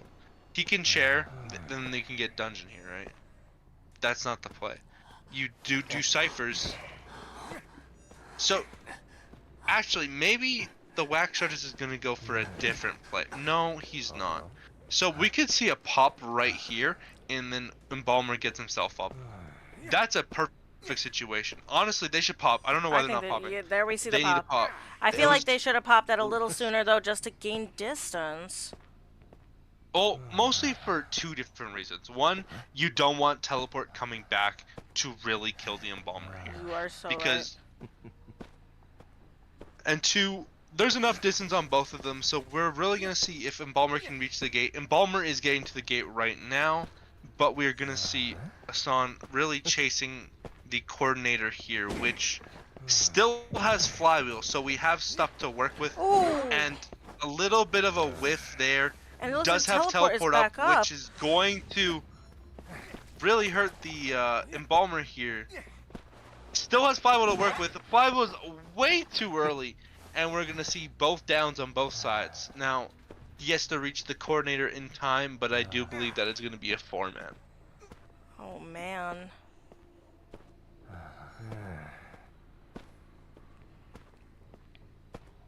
I think even if she manages to pick up, like, there's not much she can do at this She point. can pick herself up, but there's not much she can do. Stealing the words right from me, Borley. Yeah.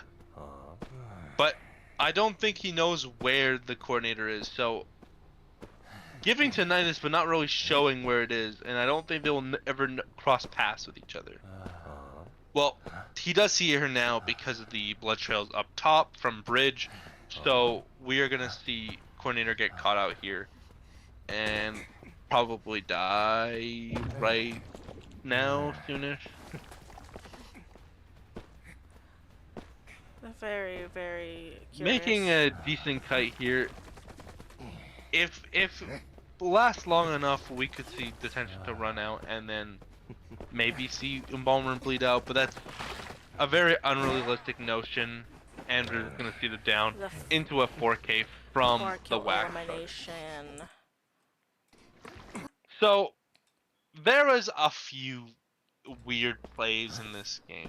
We're not gonna see the game wrap up yet, so maybe the Embalmer goes for dungeon here. If no, this is just gonna end the game. So a few blunders that were kind of bad in this game. First of all, Survivor's early game didn't really capitalize on their strength, which is stall. They had a team built around stall, but they didn't properly use that stall. Because Whipping Clown could have easily rescued Painter, right? Anytime if he just played his cards right. Because he could play around tree and then go directly into it. Because he had peepers, right? He couldn't warp back, he couldn't blink, he couldn't do nothing. And then if Painter's back up, he has a live painting and flywheel. He can last significantly longer. But we didn't see that. He got sold into a Weeping down, which into a kill, and left Embalmer and Coordinator. But props to Alune, they played that two-man game very well. It's just a little bit unfortunate on both ends for their flywheels, but besides that, that was really good playing here. Both really trying to draw out the hunter and really stalling his time where he couldn't pick targets. But like I said before, the biggest issue was the pop. Pop could have happened really earlier, and that means he is forced to make a decision earlier, and it could be just to leave the coordinator, because if they popped early, they could have probably gotten out with the Embalmer or Cord very easily. So, good game for both Alune and PMO, but it's going to be a 5-0 lead for PMO. Hopefully, we're going to see Alune come back with their hunter getting a 5K as well, which would be a tie for them. If not, we'll end up in a game 3 scenario. Yes. So we could easily see. Oh, yeah. Yeah, you can keep talking. Sorry, I'm just adjusting the bands. Sorry. So realistically, we could see the same thing coming from Alune over here. They have a lot of options on, whoops, I'm still in there. They have a lot of options on Chinatown, and Survivors have a lot of options on Chinatown. So it really depends on how they want to play it out.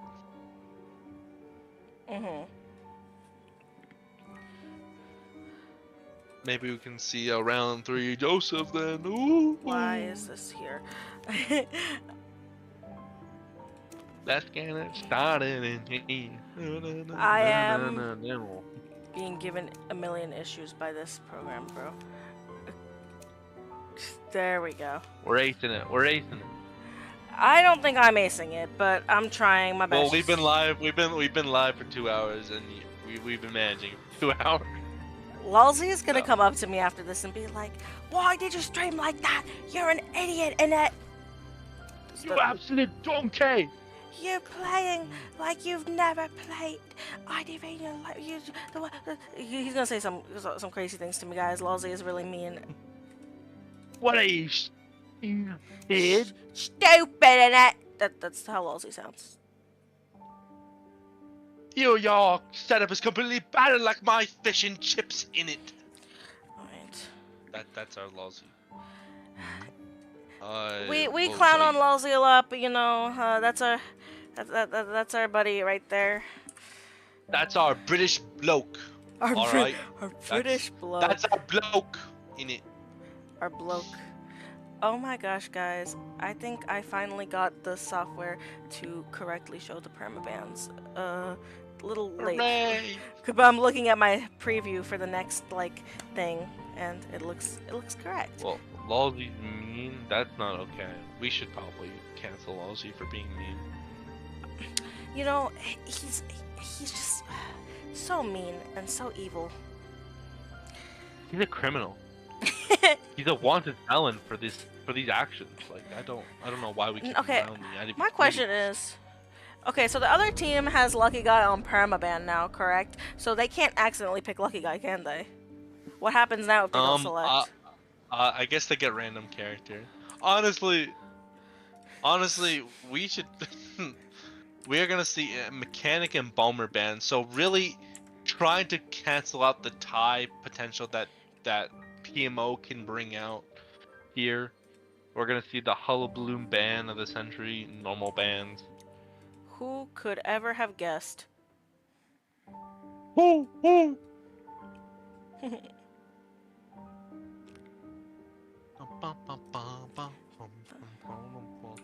We are gonna see a psychologist pick here and Painter. Yes. Pretty good choices here. One's good for stalling and getting a tie, and the other one's just an overall good character. So, really good picks here from the survivors. What's up in the next ban list? We're gonna see Gravekeeper. Interesting ban given how round 1 is over, and to me at least, Gravekeeper's main strength comes from his round 1 gameplay, which is really good. So maybe he's trying to play a character who doesn't like getting tank hits. So we'll have to see what play out. Absolutely. Sorry for my silence, chat. I'm just locking in. First officer. I can't see the metric on the Premier tournament, by the way. You can't. It still shows me and you. Oh, there we go. Sorry. Yeah, no, I just make sure. Yeah. See, Lolzy's gonna yell at me later and be like, "Why are you doing this?" That's fine. It's fine. We're okay. making it work. Guys, We're gonna see a journalist ban. Wrong thing. So, Oh my Priestess pick as well. Very good characters over round. Oh, We're gonna wow. also see the first officer, which I forgot to mention, but I forgot to. could be a few different characters here. You know what's crazy? That they didn't ban Priestess on Chinatown. Well, the journalist ban probably dictates a more nicher hunter. We could see a Smiley. We can see who else bans? What was? There's a few characters that ban journalists because it can be kind of annoying. And also is a decent double rescuer now. Used to be, I don't know. To me, she used to be really bad, but you can make her work so easy now. So we'll have this to see what the hunter picks here after the talents have been selected for survivors. Honestly, I just want to see a Smiley, even though he's kind of overpowered, kind of annoying to deal with. I just really want to see. You know what I want to see? I don't think we're gonna see this, but I want to see a Percy. I mean, I like Percy, but I don't know. I don't think we're gonna see it, but if I had to say what I want to see. True. We are going to see that smiley face. Yeah, that's my boy. That's my boy right there. Let me smile it. There we go. So, pretty good map for Smiley. Pretty good setup, besides the Priestess for Smiley. But also, I think the changes now as he goes through portals, and gets his items back. So overall, this is like the perfect Smiley game. This is the greatest Smiley game of all time. You know, So I want to see. I think it's unfair that you get to see what you want. No, I'm kidding. Moving. See, my vision is always perfect. Moving on to picks, Placements. We're gonna see Priestess middle with Ada hospital, hotel, Hospital. Painter top by top gate, and then middle area. And that's restaurant. That's restaurant. I need to learn my callouts, guys. Tournament is very important. By tomorrow, please. By tomorrow, I'll tell you what everything is. I'll tell you what Darkwood wants. I think there's big building, there's the ladder, there's useless area because we just made it. So What is useless area? I'm excited though. Also, let's look at builds here. So we're gonna see a Stewie psychologist, a BT tied first officer, tied knee jerk on the painter, and we're gonna see a flywheel BT on the priestess. So kind of keeping the same theme of making the kiters be more durable, but also having painter be a support rescuer as well, which is really good into a clown matchup because this guy is deadly.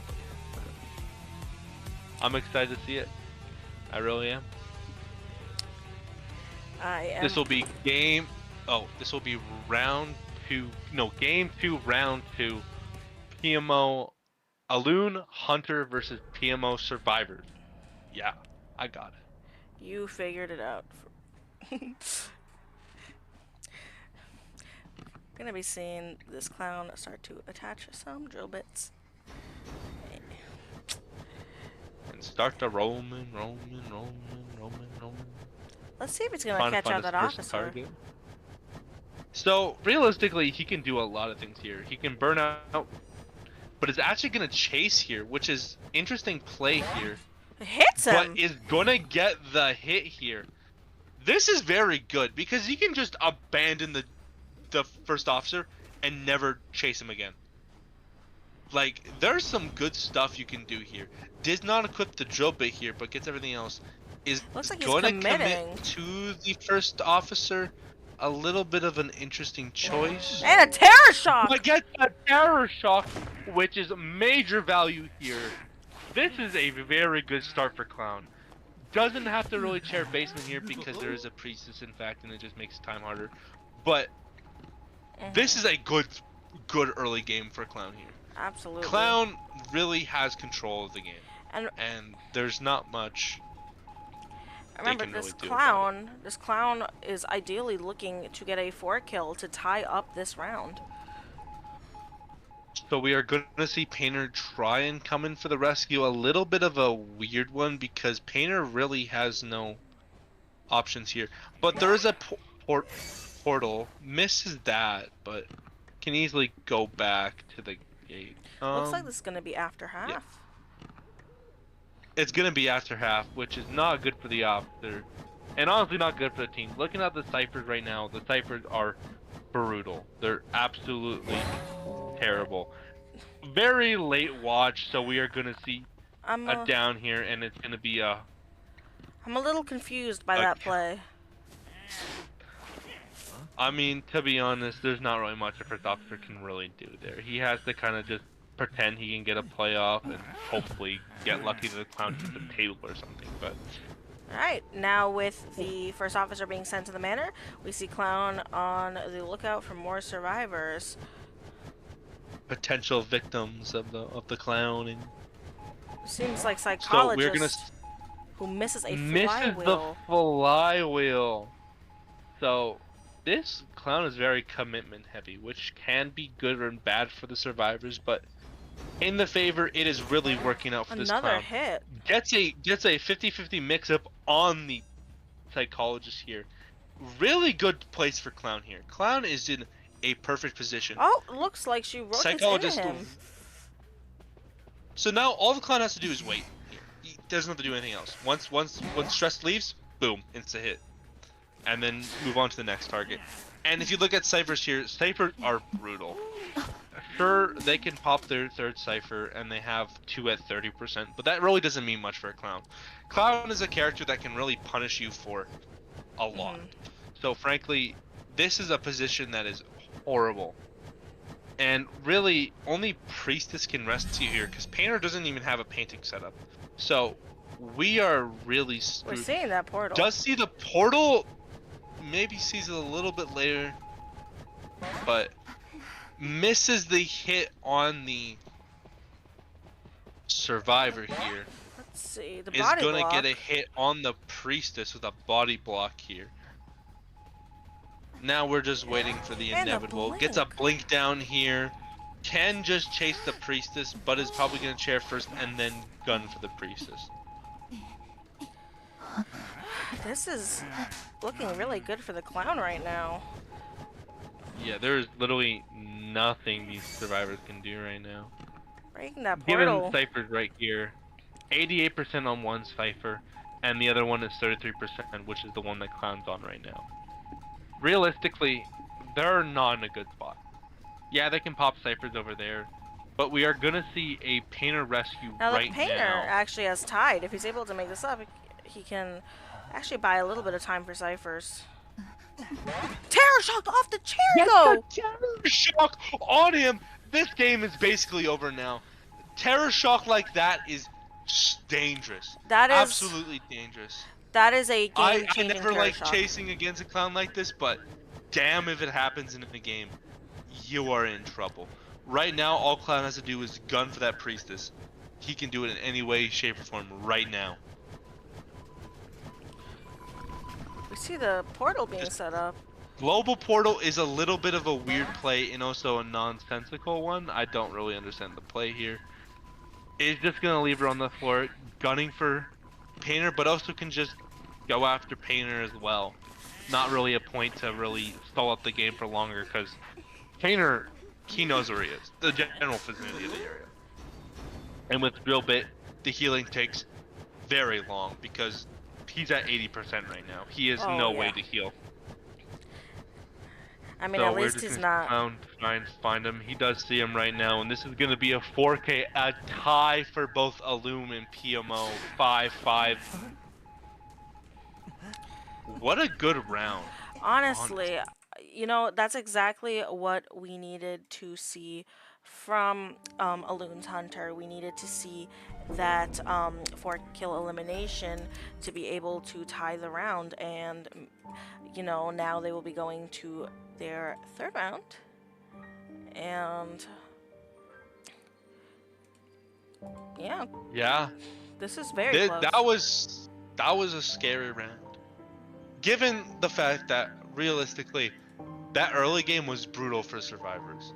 I mean, it could have gone either way. Either he could have committed to someone else, but he committed significantly on the first officer, and they got burned for that. First officer is a horrible, horrible character to Smiley, especially in an open area like that. So it was kind of inevitable for the first officer to get down there, and it just kept on going worse and worse for PMO, and PMO couldn't really get the pressure back because their builds were good, but not good into a Smiley. Smiley just has too much aggression, too much of everything to really just give survivors a break, and that's really the downfall of PMO there, was the fact that aggression just absolutely battered them.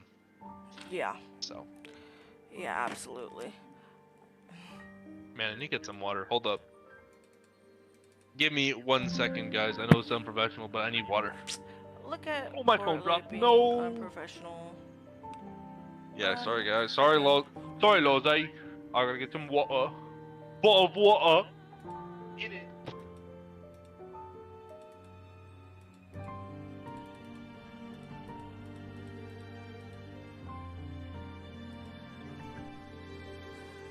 Hello, chat. How are you guys doing today?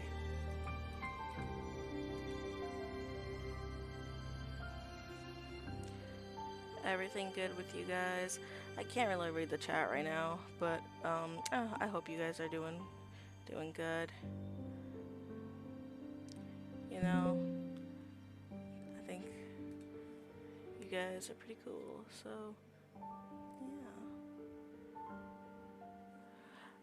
yeah.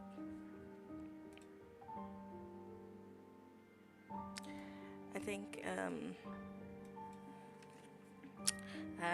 I just want to thank you guys for being so incredibly patient with me, despite the countless mishaps that I've had during this stream.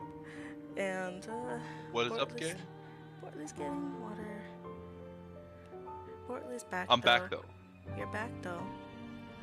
You are. I got water. Water. Got a bottle of water. So, round 3. Bortley, I am trying to adjust the score once again, so could you just distract the chat so they don't realize I'm messing up again? Bye guys. Do you guys love clowns? Maybe you should go to a circus. Actually, guys, more pondering with Bortley because we have time for pondering. Where are circuses? I know we have Circus du Soleil, but where are the circus? Where can I go to the circus? There's no such thing as the circus. You know what? I'm gonna search up right now on google.com. Circuses near me. So you're gonna Google circuses near you?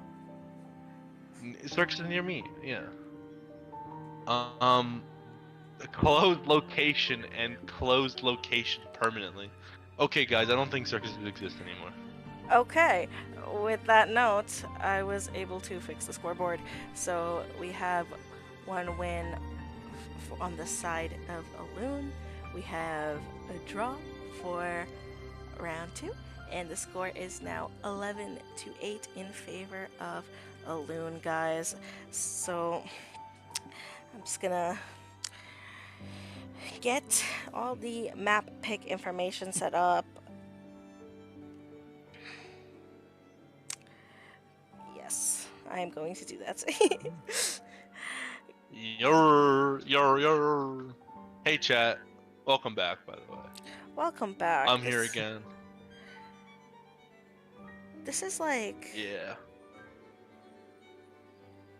What? I feel like this is the longest matchup we've had yet. Well, you know, it's been 2 hours, and we just got to round 3, so it's been quite a while, for sure. We started this thing at 7:30. It's now 9:30. For me, it was 9:30, and now it is 11:30. Well, we'll probably be here for about another half an hour, but I mean, that's fine. We got the folks in chat here. We got the teams playing. We play hard. And that's all we need in this town. Remember, folks, all you need is a little bit of, I don't know. I'm not equipped. I'm not equipable. You are not equipable.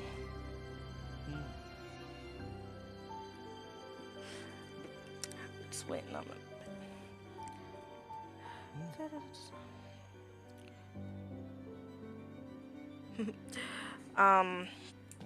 All right.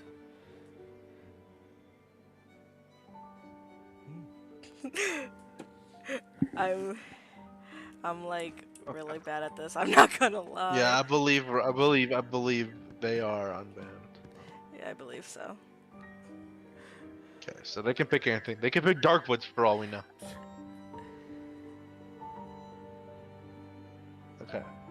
So we are gonna see a ban on factory, arms factory. What other factory would they ban? Leo's memory. Well, that map is not called True, factory, true. is it? Well, maybe they change in the future how they change Moonlit to Park to Moon River Park. Ever thought about that? They could call it It's actually Leo's factory you, memory. You fell for their trap. That was the lies of Team Alloon. We're waiting for PMO to ban the map. Wait, what? Okay. They just lied. Okay. Wait, guys, I'm sorry. I actually just lied. I got rage baited. You got rage bait. Oh my god, guys, let's cancel Bortley.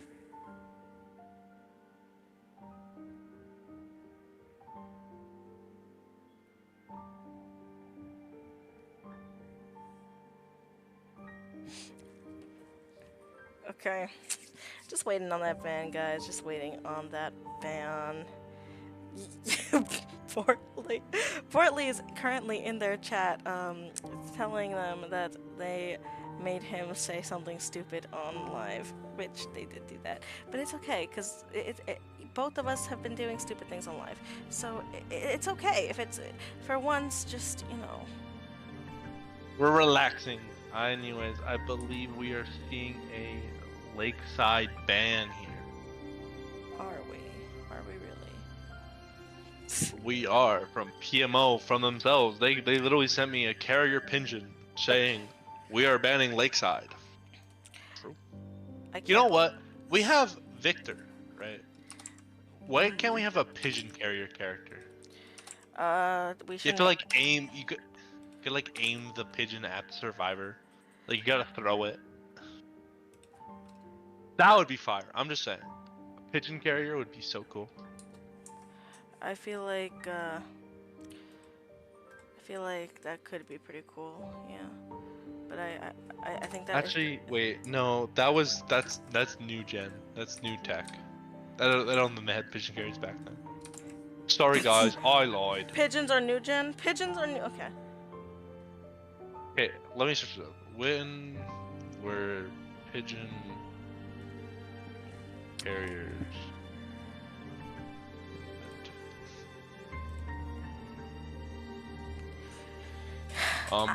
Oh, since 2000 BCE. Yeah, dude. Okay, from 1894. Okay, 1894, chat. I think IDV's a little older, a little old gen. Bortley, I'm gonna recommend that you not be allowed to commentate anymore. Cause what the heck? We're gonna see them. Yeah, you know, IDV is old gen in reality, guys. We see them picking church. All right. Red church, we're going to church. Pray to the Lord, we're going to church. I'm praying to the Lord that I never have to commentate with you again. No, I'm kidding.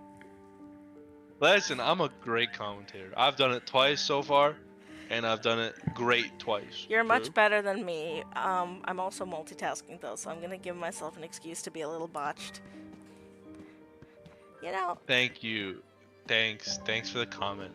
You know, thanks for the. I smell like bomba clap. Thanks. The heck. Okay, we're gonna see PMO survivors. All right. Yeah. Let me just make sure they're not subbing out anyone, because I can't be forgetting to ask that question. Very important question, chat. We're waiting on the answer from. Okay, we're seeing them singing "Take Me to Church" in the chat instead of answering my question. I laugh, but inside I'm screaming, crying for help, wanting to go to bed. I'm so tired, chat. I'm in the thick of it, everybody knows. Sure. Technically, we are in the thick of it. Annette. We're in the thick of it. Annette. Gosh, guys.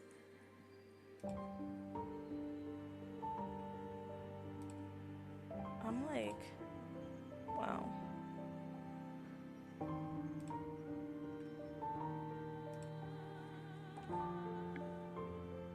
No subs.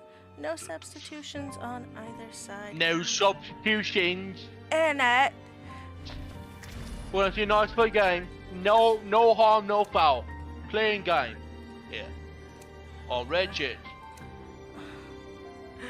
Oh my gosh, our red church, guys. I'm like losing my mind. It's been so long. We have been here forever. I am so exhausted. But that's okay.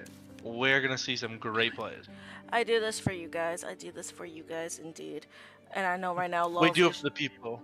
is chilling right now thinking, you know what? I'm so glad I'm not commentating this match where everyone kept accidentally picking Lucky Guy. But you know what?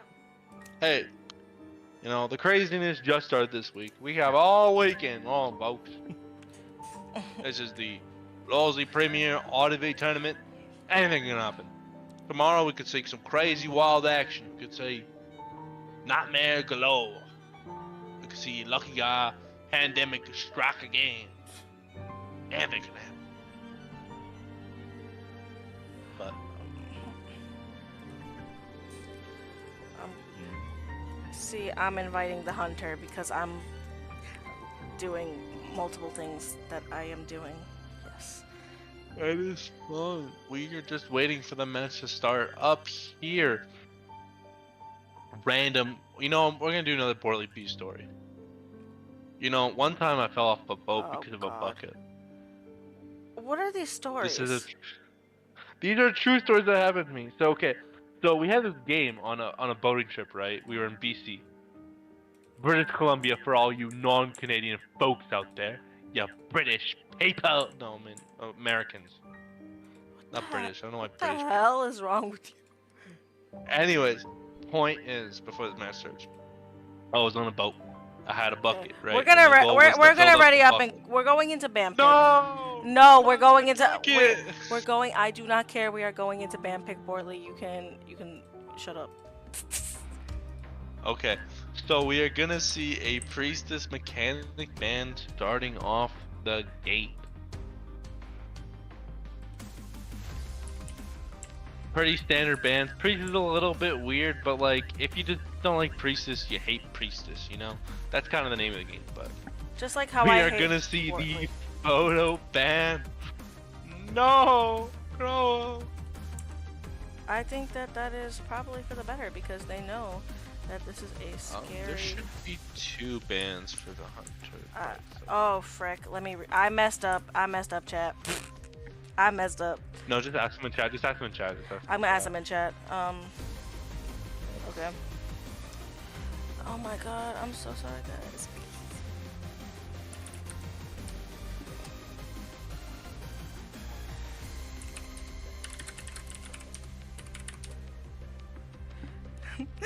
We're asking in chat.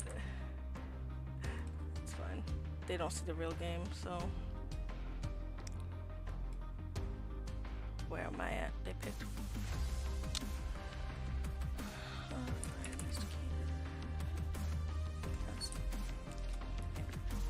Okay, we'll just pause it. Pause. Yeah, oh, you're right. Pause it so I can actually freaking finish typing. Okay, I think we just restart. We just did restart. Because we messed up. We just restart. Yeah.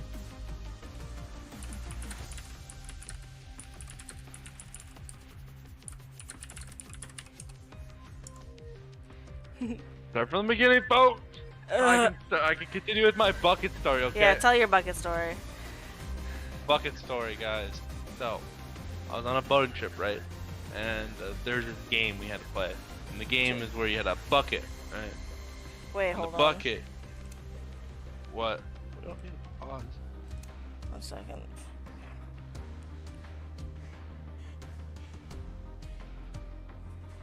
Okay, leave it. Okay. Oh, yeah. Okay, we got it. Ugh, I'm sorry. I'm like actually botched, guys. I'm actually botched. I'm also very, very sleep deprived. Not gonna lie to you. There we go. I'm surprised no one yelled at me for that before. Okay, yeah, no, we're good now. Before they go up there. Yeah. Okay. I know. I know.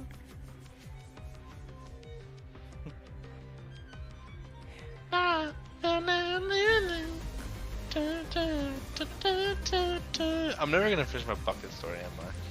Just tell it while we're waiting. Come on, like, hurry You know, up. don't PMO. I'm- Don't PMO. Bortley, my bucket story. You know what? No one gets to listen to my bucket story. I don't think The anyone 21 wanted viewers, you guys don't deserve my bucket story, okay? I don't want to talk to you all. to. I don't want to talk to you either, Bortley, but here I am. Alright. You should see a Priestess mech ban again. Yup. Pretty standard. And we expected it because that's what got banned last time. Now we're banning the photographer Hullabaloo because I actually did it correctly this time. Guys, funny. Yeah, see photo hullabaloo, and we're gonna see a forward and fire investigator. Pretty good, solid picks here. Very aggressive. You're gonna see the Norton, no, Archer ban, but Archer can't be played. What? Why are we banning Archer? What? Hold on.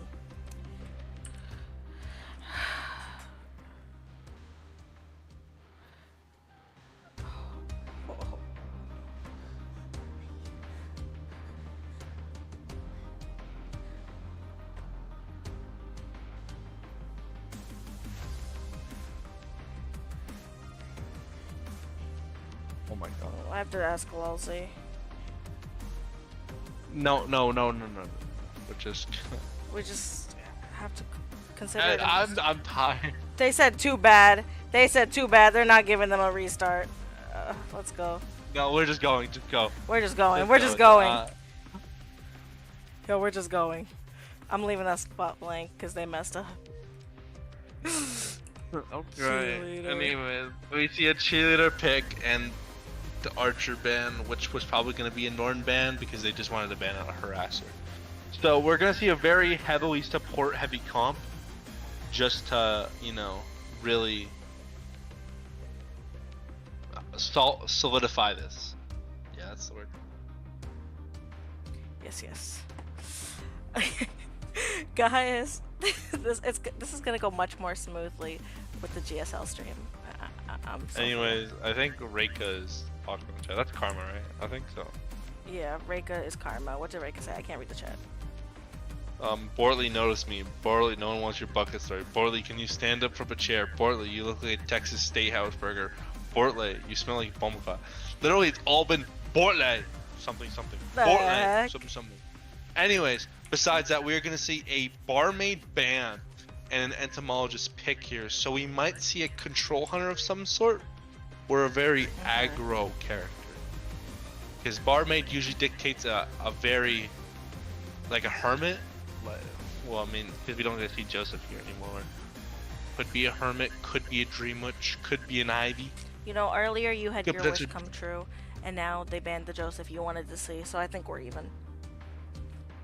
Well, you know what? Because you know what? If you got access to Joseph, you'd lock it. You'd kill him all. I mean, happened last time. That is true. So we are gonna hopefully see some crazy pick from the hunter. We're gonna see traits locked in now. So it's all up setting up what the hunter wants to play. Could be hermit, could be dream witch.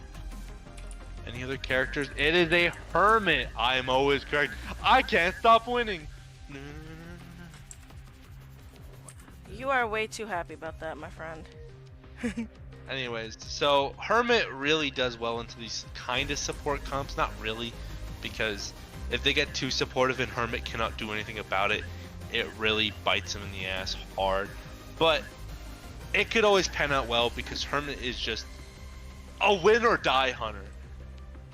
Hermit's consistency depends on how you play the game. It doesn't depend on any other factor besides how you play the match at hand. So it could go really well, it could go really bad. We don't know until we get inside the game and see what the traits the survivors picked are and see how the match goes. But overall, pretty good for the hunter right here. Entomologist doesn't really do well into Hermit. Flooring does well into Hermit, but You know, cheerleader, I don't know. I don't like cheerleader, but yes. our goat Lulzy Sean is a hermit main, so he's probably watching this right now thinking like He's probably proud right now that, you know. he's saying, "Oh, Wow. What a bloody well done hermit in it." Unless But it's we are gonna see the Hermit on the left side, Entomologist middle with forward bottom, Cheerleader top, and Florian middle area. For rate, oh my god, I'm talking so much. because I am not Great. doing the greatest job talking with you. So Oh, it's fine, it's fine, it's fine. We're chilling. it's But fine. trait-wise, we are going to see the Stewie build on Entomologist. We're going to see a flywheel tide turner on the forward, and they're going to see on Cheerleader and Fire Investigator a bunch of flywheels and a bunch of BTs. So honestly, they kind of predicted a control hunter of some sort, and they all went this build. Honestly, I think Entomologist should have not went Windows here. It's a little bit of a risky move, especially since you don't really have, you know, healing for endgame, but we'll see how this goes. This is game 3, Bro. round 1, Alloon Hunters versus PMO Survivors. My IDP is crashing. There we go. Never mind. I got it working. Okay, good. I almost had a heart attack, chat. No, we're fine. Okay, we're gonna see Hermit go for an early connection here to just really keep the pressure on early, as frankly they got a bunch of slow decoders here. So Yes. really works out for their level. I believe, yeah, they all have decoding debuffs besides Entomologists, so that really benefits for them as well. Wait, thank you to my 2 subscribers for watching. Anyway. So we're gonna see Hermit here go chase Cheerleader God Kite, but it's probably gonna back off here, which is a good choice. Honestly, the best target here is honestly the Entomologist. We are gonna see an Insolence Attention build, by the way, but given these rotates, there's not really a good chase target here. It's kind of in Hermit is in a kind of a weird spot where he has to just commit to someone and trying to get stuff out. We're gonna see that first airbag be broken, but these ciphers are starting to move, despite it being slow decoding. I do believe we're gonna have an early hit on the. No, not early hit, but early chase on the floor in here. We're gonna commit to him. Just kind of play mind games here, simple mind games. The ball. We are gonna being see. able to Oh, save him. the ball blocked the hit completely, buying a lot more time than needed. We're gonna see a warp play potentially into middle, just to try and get a hit here, but kind of doesn't realize that actually Entomologist isn't in the middle. This is So kind of look around for him. very This rough is not start. a good spot for Hermit. Hermit needs a target. This is a He's very, gonna very see rough the start. bees right now, right? Yeah, he sees the bees here. But flywheels it perfectly, but does get the insolence play here. Just has to perfectly hit it. Perfect hit right here. Now we just need to see some, you know, longevity plays here, because if you look at the ciphers right now, they are benefiting PMO Survivors a lot. Now, they all swap together for this play, which is a little interesting. It's But Fire Investigator goes in a locker to turn off it for some reason, but swaps it. A little bit of a missed call, probably from the comms right there.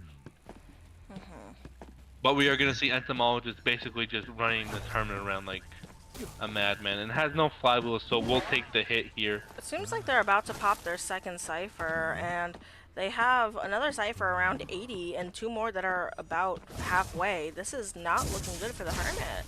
Is going to go swap targets again to the forward. Does a flywheel really early here, so is going to get the hit off.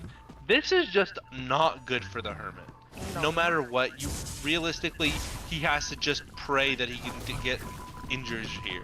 Because the more injuries he can get, the more actually pays off with that down right there. Basically making it impossible for, you know, they're all injured right now. Besides forward. Forward's the least amount of injured, but they're all pretty heavily injured here. The thing Gonna swap the ciphers a little bit. thing is, they seem to have a cipher right there that's very close to popping, and one thing about Hermit is, like a prisoner connection, those ciphers will share progress. And if you really look at it, the ciphers are really far along as well. We got just a lot of cipher progress, and it's gonna leave a red on the chair. So realistically, just trying to gain down here. Like, just if he can hit someone and hit him down, that's good for him. If he can just kill everyone right here, that's good for him too.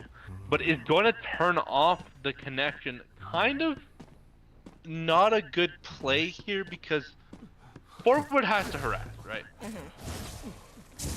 That's what's kind of have to happen here. And forward, if he messes up this at any point, this is in a bad position, right? No, but look at that gets a last guaranteed cipher. tie no matter what. Yeah, there is gonna be a forward stun. No, actually doesn't. Interesting play here because that actually doesn't really benefit. But it's gonna go for. No, I'm just. Okay. So if he gets a hit here, he is going to get them both down. That's a good position for him right now. The only issue is the cipher's at 98, which means basically everyone's downable right now, right? Yeah. That's good. But that means he's very scarily one step away from completely messing up the game. But like, this forward is gonna go in for actually a rescue here, is going to down him. He can't do anything in this situation. And he does not have a hard it, time. but picks him up instead. That is kind of a misplay, and honestly, just not the choice you would make here. Also, connecting the ciphers again is a little bit of a weird play. Probably for an endgame scenario, trying to see what he can do. Dish out the damage he can right now, and basically kind of just sees how it ends up endgame. Shoots a red one to kind of connect him here. Overshoots the orb.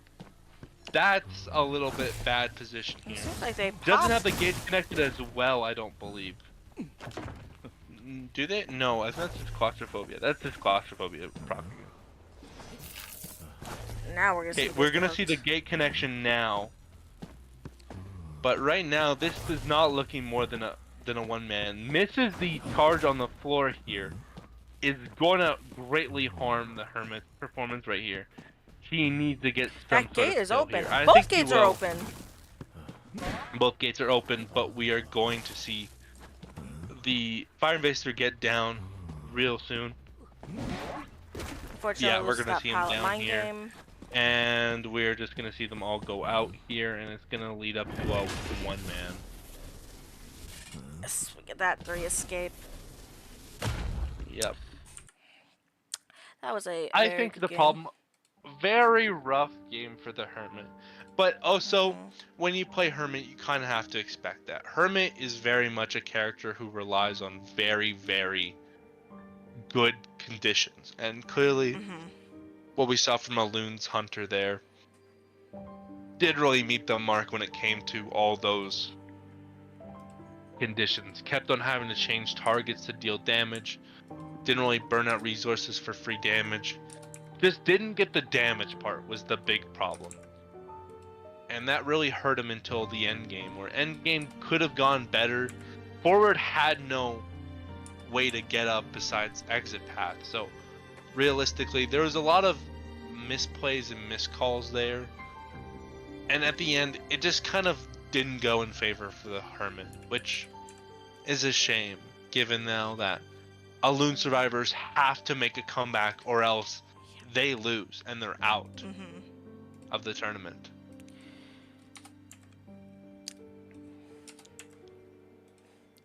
Yeah, I totally agree with what you're saying. Sorry, I'm a little preoccupied. But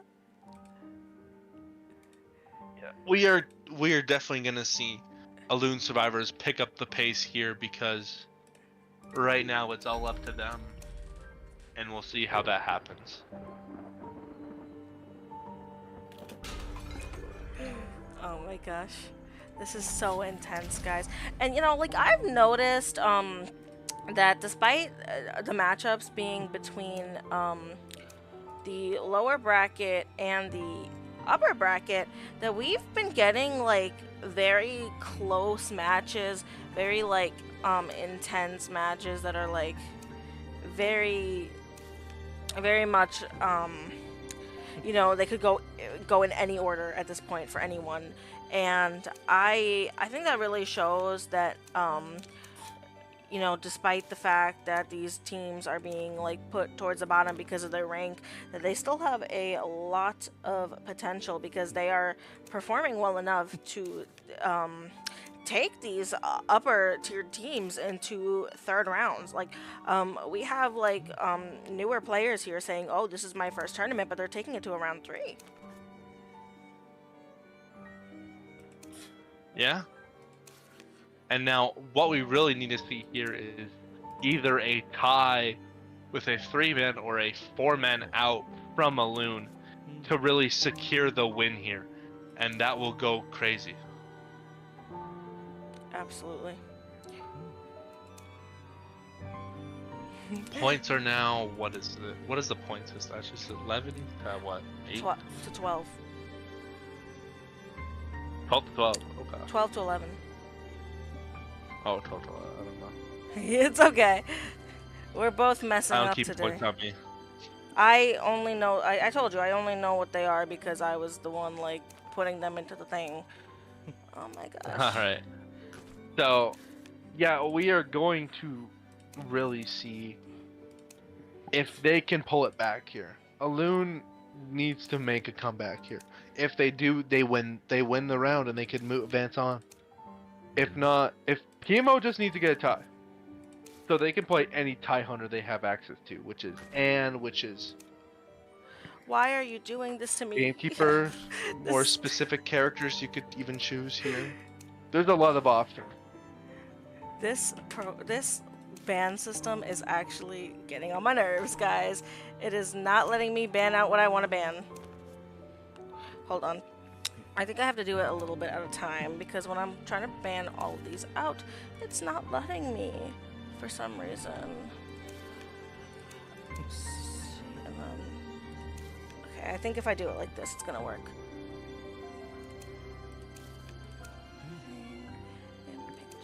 Okay, now it's working, and let's adjust to the bands for the hunter. Okay, this looks rather accurate now, gang. I know you guys are It's so literally fed up. just you, Reika. Reika, you're the only one chatting. I don't mean... Bleh. Okay. Looks like- Bruh sound effect. Bruh sound effect. Okay. We should be good to go into band pick now. Yay. Okay. Anyways, we are gonna go into round 3, match 2, probably the final match here. Actually, it will be the final match here. I don't think they can tie it up at that point. But we are gonna see a clear coordinator ban on the side of PMO. We're gonna see a hullabaloo ban, and Yes. then someone else, probably a tie hunter, potentially Anne, could be. Nightwatch. I don't really know. Nightwatch, another ban hunter, but a little bit weird on this map because Oh, Red Shirts never is mind. not Yep. significant enough, but Well, maybe not. I don't know They're if they going have back a- and forth. they may not have a second option because I don't really know the hunter pool as well for PMO's hunters, so it could be honestly anyone. I mean, given that Wax Artist has Bonbon. been banned out with Bonbon ban out, so we're gonna see survivors here. Probably here for a 3-man one, so super aggressive teamwork for sure.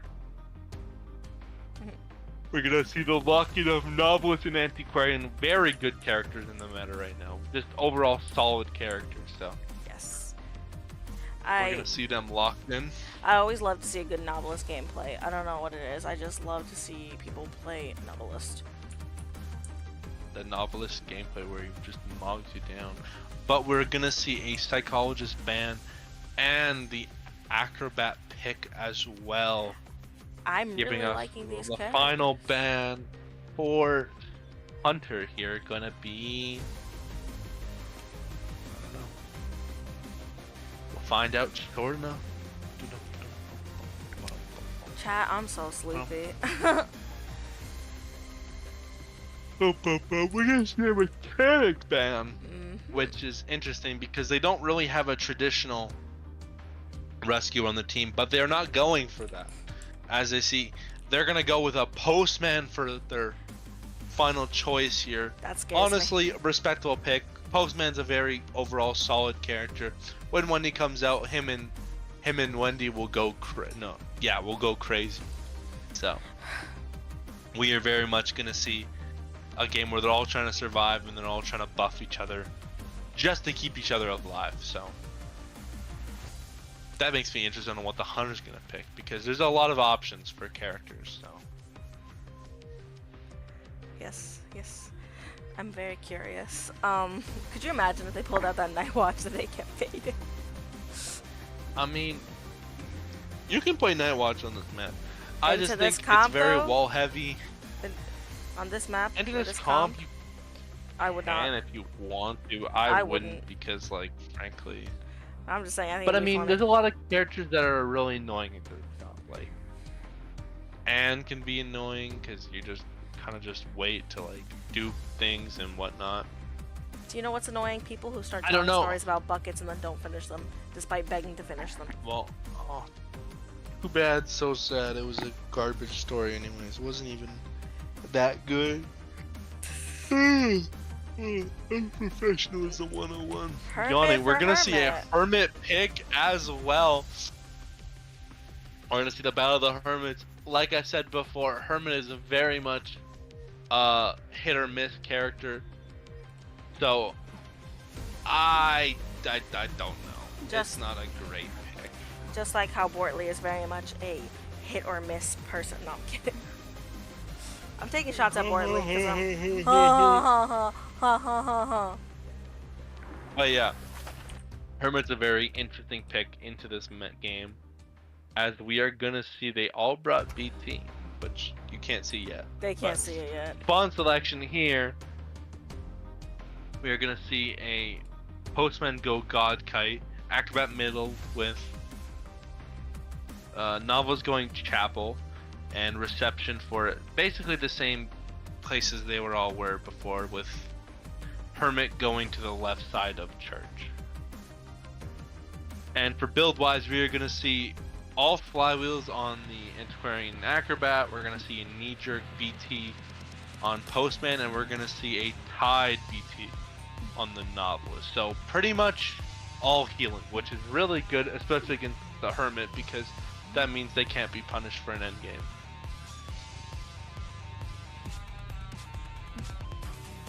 So, like I said before, everything that applied to the game before with Hermit applies here.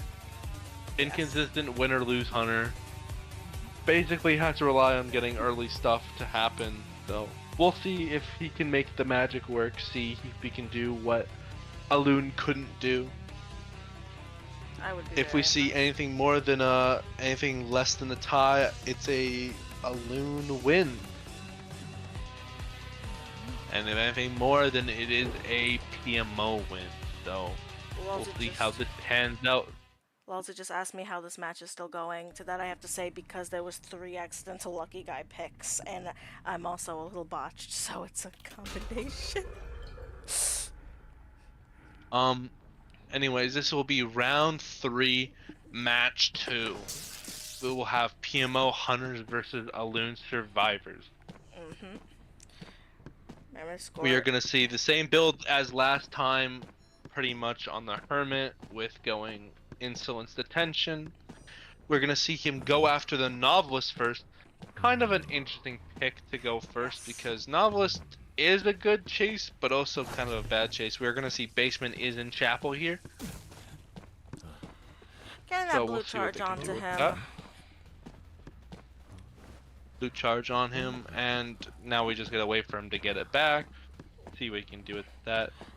Let's see if he can avoid stunning before the... uses a early book here just to avoid the stun or just get into a better position here. But is unfortunately still gonna get hit 1 second before the timer does reach. I'm gonna see Warps that warp. instantly to really see here. Doesn't actually go back through the warp, so we're just gonna see a neutral game here. See what they can do. It did get a book back, So That was very that would be fast. good. Though we need to see a blue on blue, so doesn't really properly get what he wants here.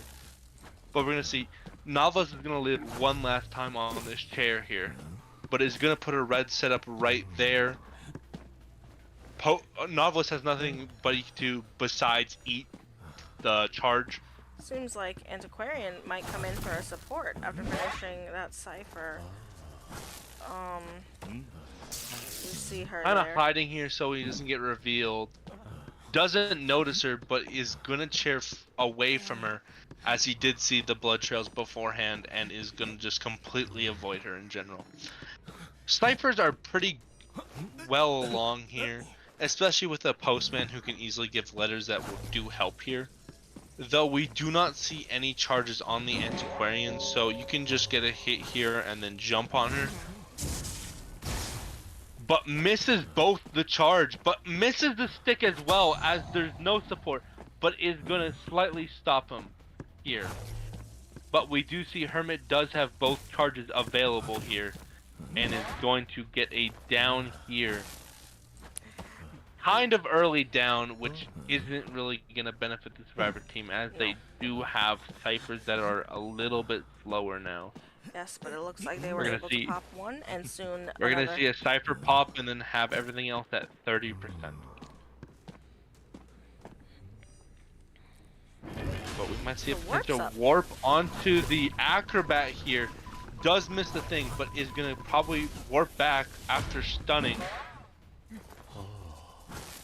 Now, this is a bad situation for survivors right now. They're all pretty injured, and they don't have ciphers for it.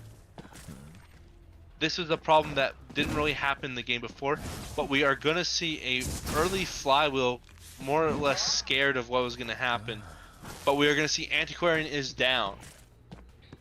This is not Right now, looking good for a all the Hermit has to do is just red charge, because they can't get on ciphers, or they're gonna die.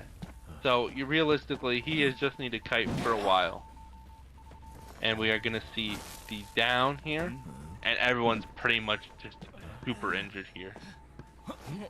And we might not see Antiquarian get up from this after being 92. Actually gets it off though before the hunter actually catches her. So With these injuries stacked up, this is looking not too ideal for Loon survivors. So we're going to see the red charge pick here, which has to change from the postman, or they're both going to be risk getting down here. Either you risk one getting down or both getting down, and you have to sacrifice your Antiquarian here. But it also doesn't really help that their ciphers are not too well along to really make an impact here. But we do see that they are healing up right now. But it is impact, so it's a little bit slower in the match here. I don't know that they can salvage this. I mean, there's always the potential. It is Hermit. Hermit really, if the game spirals, he can lose control easily. But from this position right now, it's looking like no matter what they do, they're kind of cooked. Because he just goes back, sees the blood trails on Acrobat. Doesn't really have to chase him, because all we need to do is hit him once, and he's down for the count. All he needs to do is blue charge, and that's pretty much all he needs to do. But doesn't do that and has a blue charge, so... But leave Allowing that free him rescue. alone for allowing the rescue here, which is a little bit of a blunder. But we are going to see a basement. Yeah, we're going to see a basement here, which is not great, which is also a cipher that they were working on, more the prime cipher. Even though it's Hermit, it doesn't help that you're not working on the main cipher and you're working on a side cipher.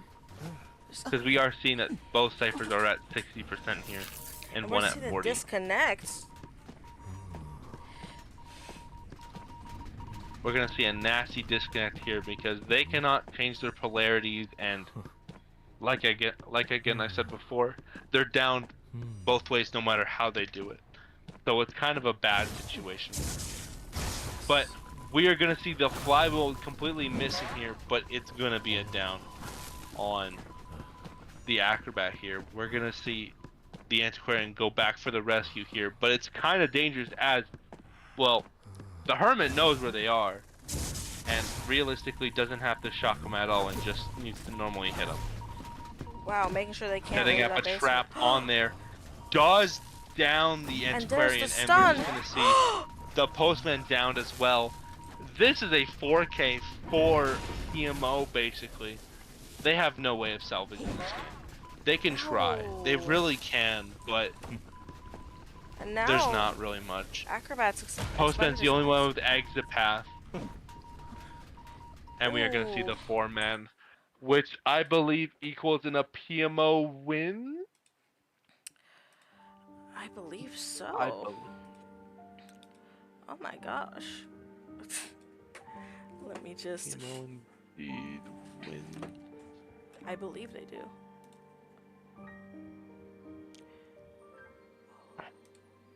Yeah, because the final score is 16 to 12. 16 to 12, which I do believe means that PMO win. I believe so. Let me ask Lossie, because I'm a little botched. Yeah, I believe it's.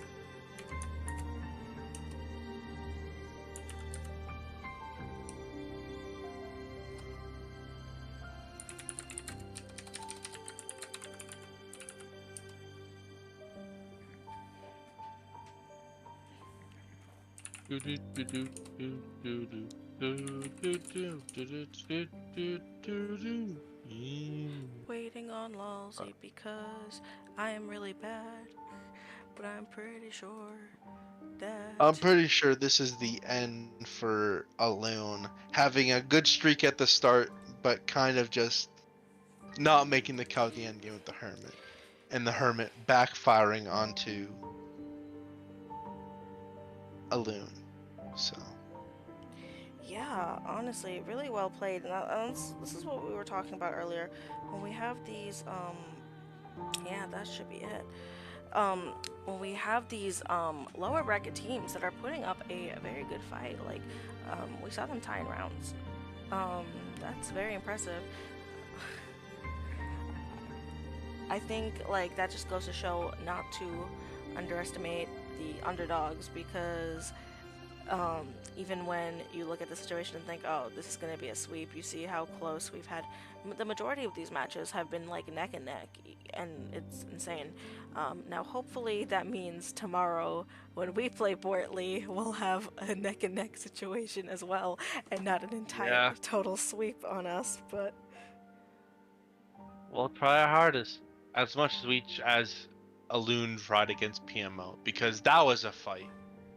Through the whole entire game until the end, it was a fight for the win. They just got unlucky with that final match, so.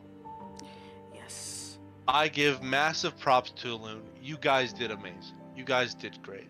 I hope you guys play more tournaments and we see you more. Absolutely. Because you are great, and you guys deserve chances. Yeah. For sure. I had the pleasure of... Just because... I had the pleasure of refereeing, actually, for Alone during their bottom 6 matchup, because Alone actually was one of the not even bottom 16 teams originally, but bottom 6. So we have a bottom 6 team putting up this much of a fight against a top 16 team. But I had the pleasure of being a referee for them. They are lovely people, lovely players, and I think they have a lot of potential. I hope to see you guys playing more tournaments in the future. Yeah. So congratulations to PMO for winning, and also congrats for Alone for putting up a really good fight and a really good match, as it's been 3 hours since the match started. Oh, it's been 3 hours. Yep. This was supposed to end an hour ago, gang, but, you know, we had some mishaps. But, you know, you guys toughed it out. Okay, Wellesley's asking for scores. 1 second, guys. I think we just wrap it up. Nope. 1 sec, I have to text Wellesley. Okay, guys, you want to hear the end of my bucket story while we're Yes. here? Last minute bucket story. So I had to throw a bucket in the ocean, right? The ocean. Okay. and the goal was to catch water, but you had to pull it up fast. So you had to be fast but have the most water. Okay, so it's a speed race and also just being the GOAT. So I tried practicing one day, and my bucket got stuck under the boat because it's like we were on like a sailboat, and I tried pulling it up, and then it kept getting stuck under the boat. So I almost got slingshot off the boat, and I tried asking help to retrieve the bucket, but none of my friends or people on the trip actually decided to help me. So we had to do a rescue mission for a bucket instead of me, because it could have been me in the boat in the ocean, but it was a bucket. So we had to pretend to do a bucket rescue thingy bobber. Yeah, that makes sense, guys. Was that a very interesting story? I thought that was No, it horrible. wasn't. Yeah, You left us in suspense for that? yeah, I know. Wow, you suck. You suck. I'm getting confirmation from Lolzy right now if it's actually over or not, because I may be a little silly and don't know how to keep track of the score properly. It is over. It's over. It's over. The game's over. Lolzy asked to be Yeah, all the sure. teams are gone. They're gone. Alright, they called it a day. In that case, we can wrap things up here, guys. Yeah, PMO does win. And that is, we were both right, but Lolzy made PMO me win! Lolzy made me think I was going Oh. crazy. Lolzy made me think I was going crazy. We were fine. Anyways, goodbye, chat. I'll see you guys another day. And by another day, Goodbye, we mean tomorrow. Please watch us play tomorrow, or don't. I don't really care either way. Thank you for bearing with us through all of this. Thank you, thank you, thank you. Bye.